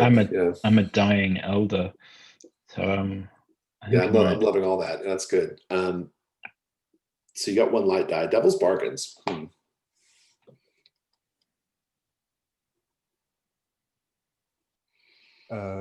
This might be a little abstract, but what if the stone speaks to you and says something you didn't want to hear? Yeah, pretty good. What if the fungus infects you in a way that remains with you and can influence your, like it's somewhat set, it's intelligent and it can influence your decisions later? Fungal free rider, pretty good. I don't think I have anything to offer. I like those two. Jim, do you have any offers? To kind of spin the fungus thing, the fungus is a network. It goes all through the ground, all over the world. So it's going to know that you heard it wherever you go in the future, whether this works or not. I kind of like the idea, given what we've talked about speaking to the earth, that this tomb has a history and an identity, and it has knowledge, and it tells me something that I really, really don't want to know in the language of the Barrow. I think I'll go with that one. That's good. I like it. 2 light, 1 dark. Go for it. Let's have a look.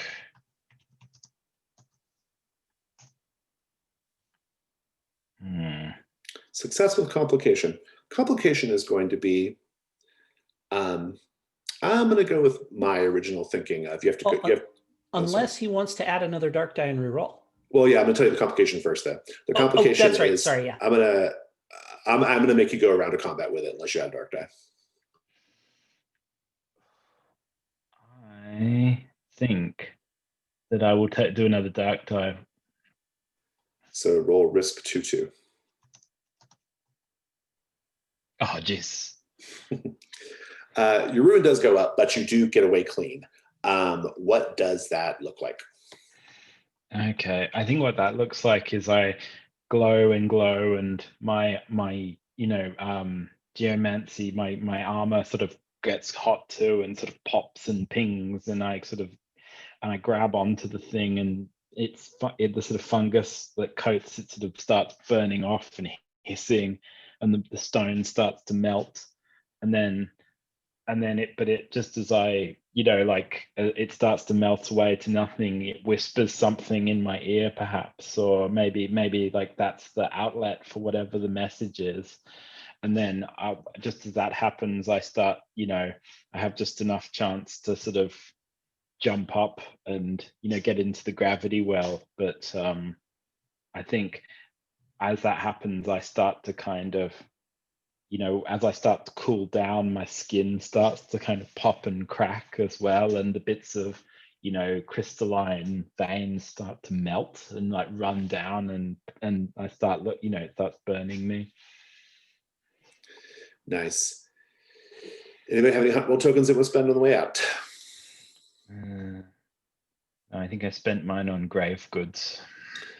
I've got 1 left, yeah. If you have one, you can just cash it in and add a gold to your gold stash.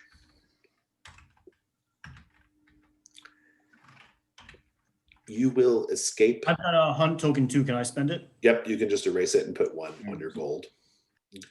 We'll just say at some point during the dungeon, you found some small bits of coinage or treasure. So you escape the dungeon. The demon is nowhere to be found, but the demon is still hunting the witch. And so whatever that means, Slink, could be a problem in the future. But you do manage to escape. Does everybody have enough gold to meet the burdens? Yes. I don't know, because there are things that I'm not sure what they're worth that I brought back. Start to go through it, or otherwise you're going to have to keep searching. So the bronze chariot grip was worth 1. Yeah. So I got that. Yeah. I have the witch's severed hand. Yeah, I'll give you 1 for that. Sure. Cool. I'll take it. The ancient spear that the statue was holding. Yes, and you've had the time to look at the spear, and the spear says in an ancient tongue, it says the word engraved on the handle. It says the word biter.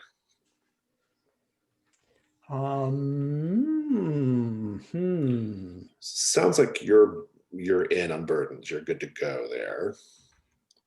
Yes. How's everyone else doing on burdens? I have enough. I've got, what have I got? I've got the citrine, the coin. I've got the 2 red marble eyes. I've got an extinct fruit, and I've got. I cashed in both of my tokens in the tomb to find grave goods, and I also have the 2 gold worth from scavenged from the mummies. So I think that's 7 all up, and I think my burdens are 5 plus 1 if I want to have accommodation. So I think I have a grand total of 1 left for my hoard. Indeed. And how did you end up, Slink and Ravel? I got the Morning Star that I Yep. found, and miscellaneous grave goods, and this game is all about making sure what treasure is yours. So I got to remember that for next time, because not sure. Did I get the Cinnabar necklace? No one said they took it, but you can take it on the way out for sure. Yeah. It's worth it's worth 1 gold. So Cinnabar necklace and the crown. yeah, the crown's worth a fair amount to the right buyer. If you hold on to the crown, you can cash it in later for 3 once you get to a more attractive buyer, or you can cash in at Fort Durin for 1. I definitely wait till I get a more attractive buyer, because my current burden is 4. Okay. Ravel, did you meet your burdens? I am 1 or 2 short. So yeah, you have your rusted set of armor, 2 gold if cleaned, and the bronze spear, 2 gold.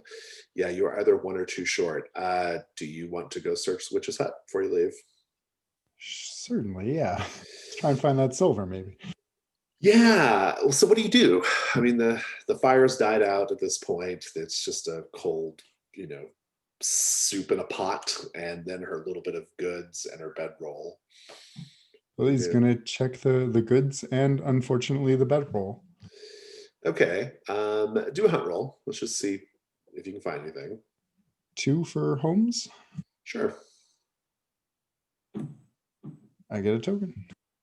I got a 6. That is all you need. Would you like to spend it? Yes, please. And you will find in the bedroll, I think in the bedroll you will find. So she had lots of she had the red marble eyes. She had the carnelian necklace. I think she kind of had lots of red stones or collected red stones. You will find in the bedroll, she has just like a little pouch of very, very, very fine, very, very fine rubies that are worth 2 gold collectively. So. All right. Then I am good. Thank you. Do I get anything for the head of the warlord is the other question I would have. Hold on to it and take it somewhere better. Yes. There we Fort go. Durin. Okay, Not cool. Fort Durin. I'm going to do that. Yeah. Mm-hmm. Fort Durin, no one cares about such things. Okay. I'm sure people will think you're really cool if you keep it looped onto your belt all the time.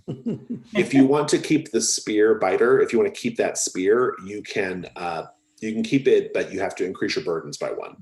Is there anything special about it, or is it just a spear? I don't know.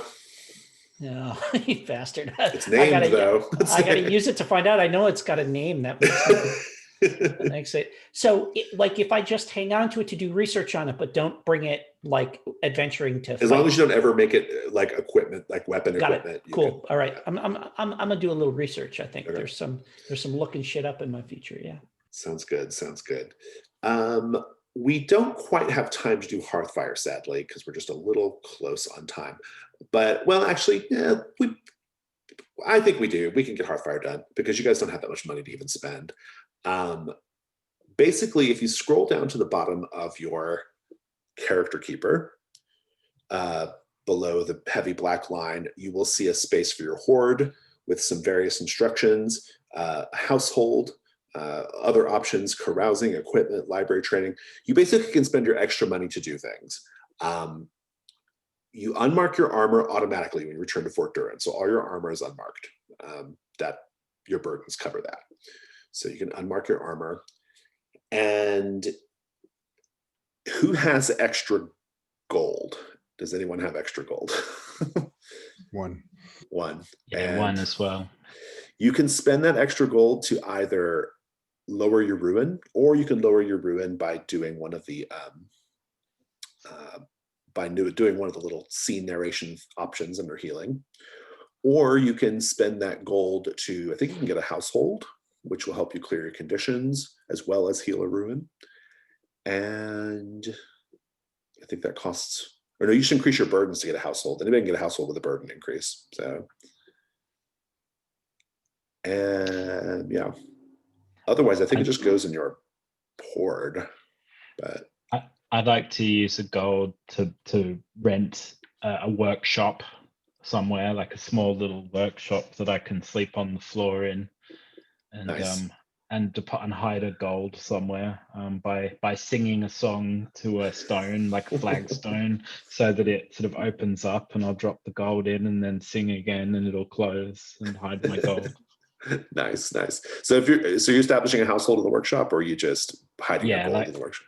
well, I'm going to establish a kind of mad scientist workshop so that I have some credibility as a consultant. Nice. I love it.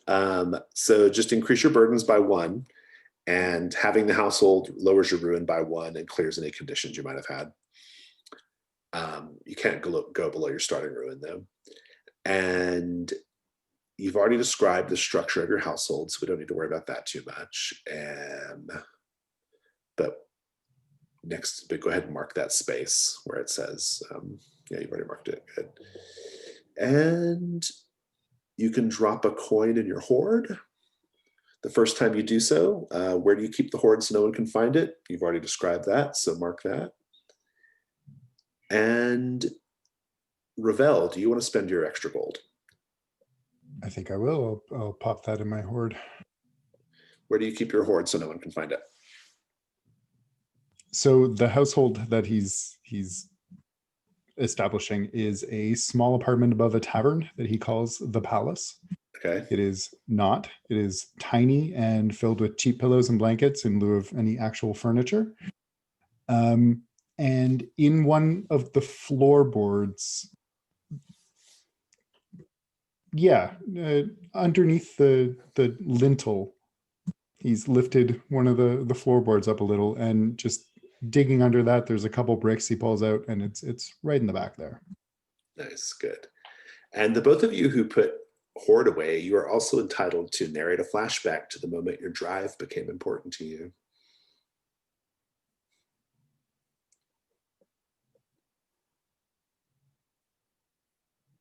I think for me, it was the point at which I found my mentor, a geomancy mentor, like as if asleep in their bed, as a solid piece of like alabaster, having caught the curse and turned to stone.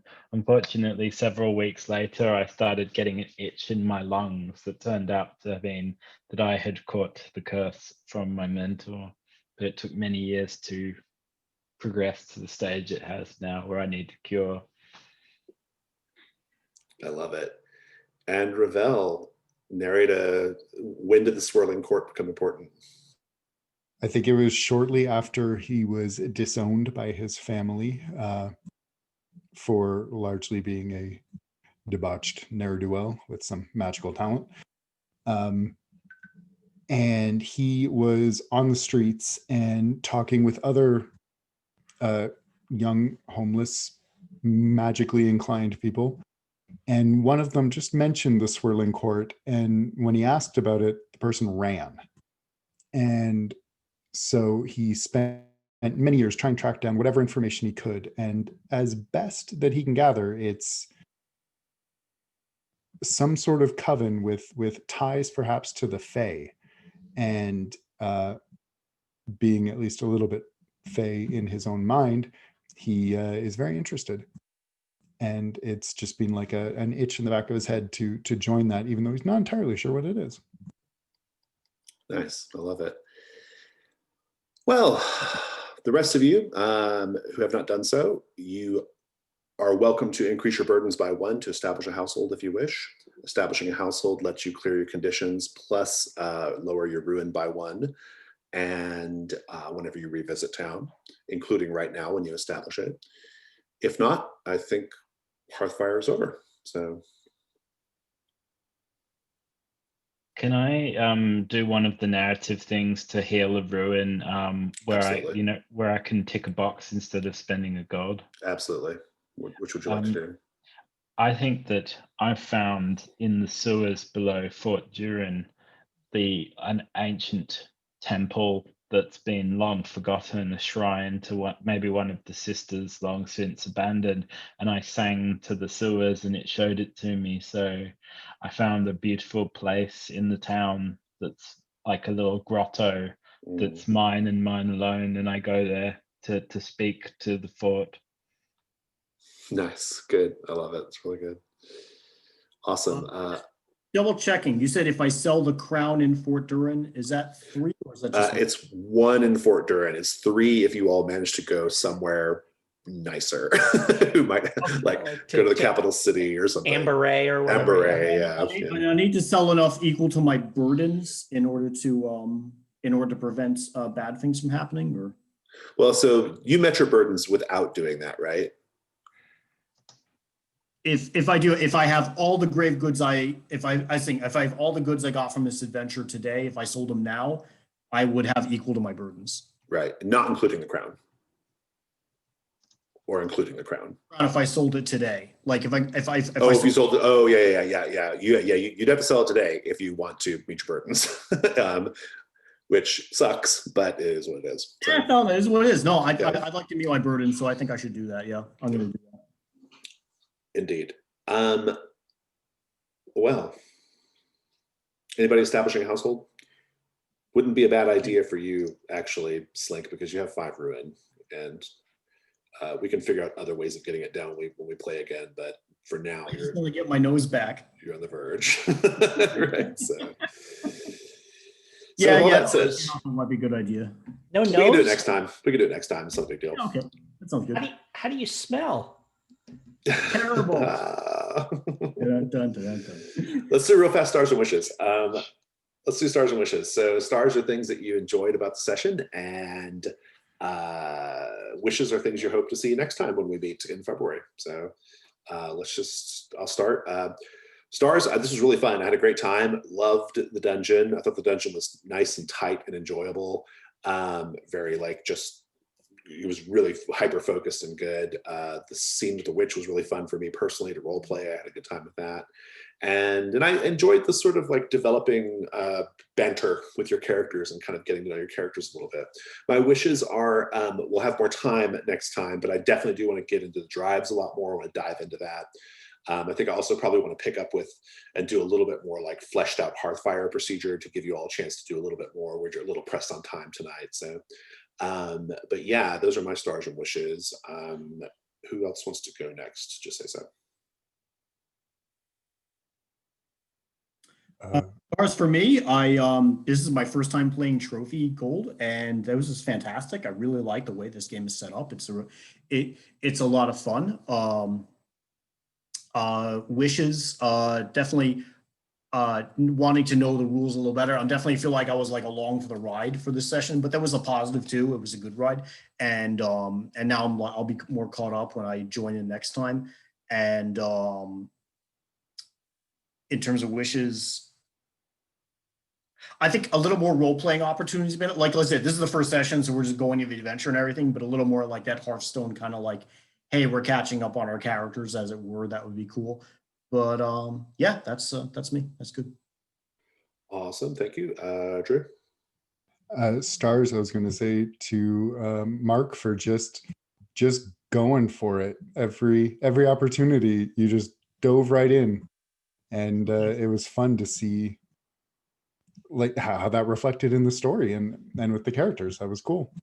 And wishes, I want to see what happened on that demon. Yeah, I think we will at some point. Jim or James? Yeah, it started James for his like bananas Vancian craziness with the, turning like that's like a Cudgel story. Cudgel makes a wish, for all the gems in the world, and he starts turning into gems or something like that. And it's like that kind of running through the whole thing was very, very cool. I like that, that kind of very strong thematic through line on that character was really, really neat.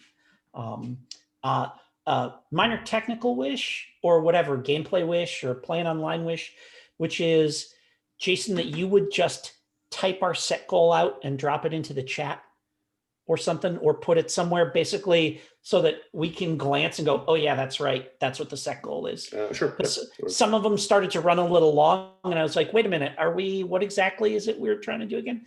And so I think that might be helpful in just keeping it front and center and keeping us focused on on what we're actually trying to do there. But yeah. I mean, the other thing is obviously like, multi-part adventure gives us some time to kind of let it, breathe a little bit. And play over a couple of sessions. I guess that's me then. Okay, well, stars. Like, I agree with Jason. That was a really, really nice, tight little set. I liked that it was small but like well formed, and there was a lot going on, but it didn't feel like it felt like cohesive, and I liked that very much. I mean, just like a weird observation, I really like actually playing with a group of people with reasonably good internet connections, because I've had a few experiences recently of different, and it was just really a pleasure on that level just to be able to have that kind of experience. But also, I just love everyone really leaned in and did a bit of like Trophy Dark kind of leaning in, and I enjoyed that as well, like very much. And everyone not being stingy with spending their tokens, which I always think makes it feel richer and more fun. And yeah, wishes like what everyone else has said, just learning a bit more about the characters, seeing how it all plays out and seeing where to go next. Fabulous. All right, well, that is just about time. So thank you all so much. This was really, really fun. I'm going to go ahead and stop the recording. If you're watching the video, we hope you enjoyed it. Let's stop.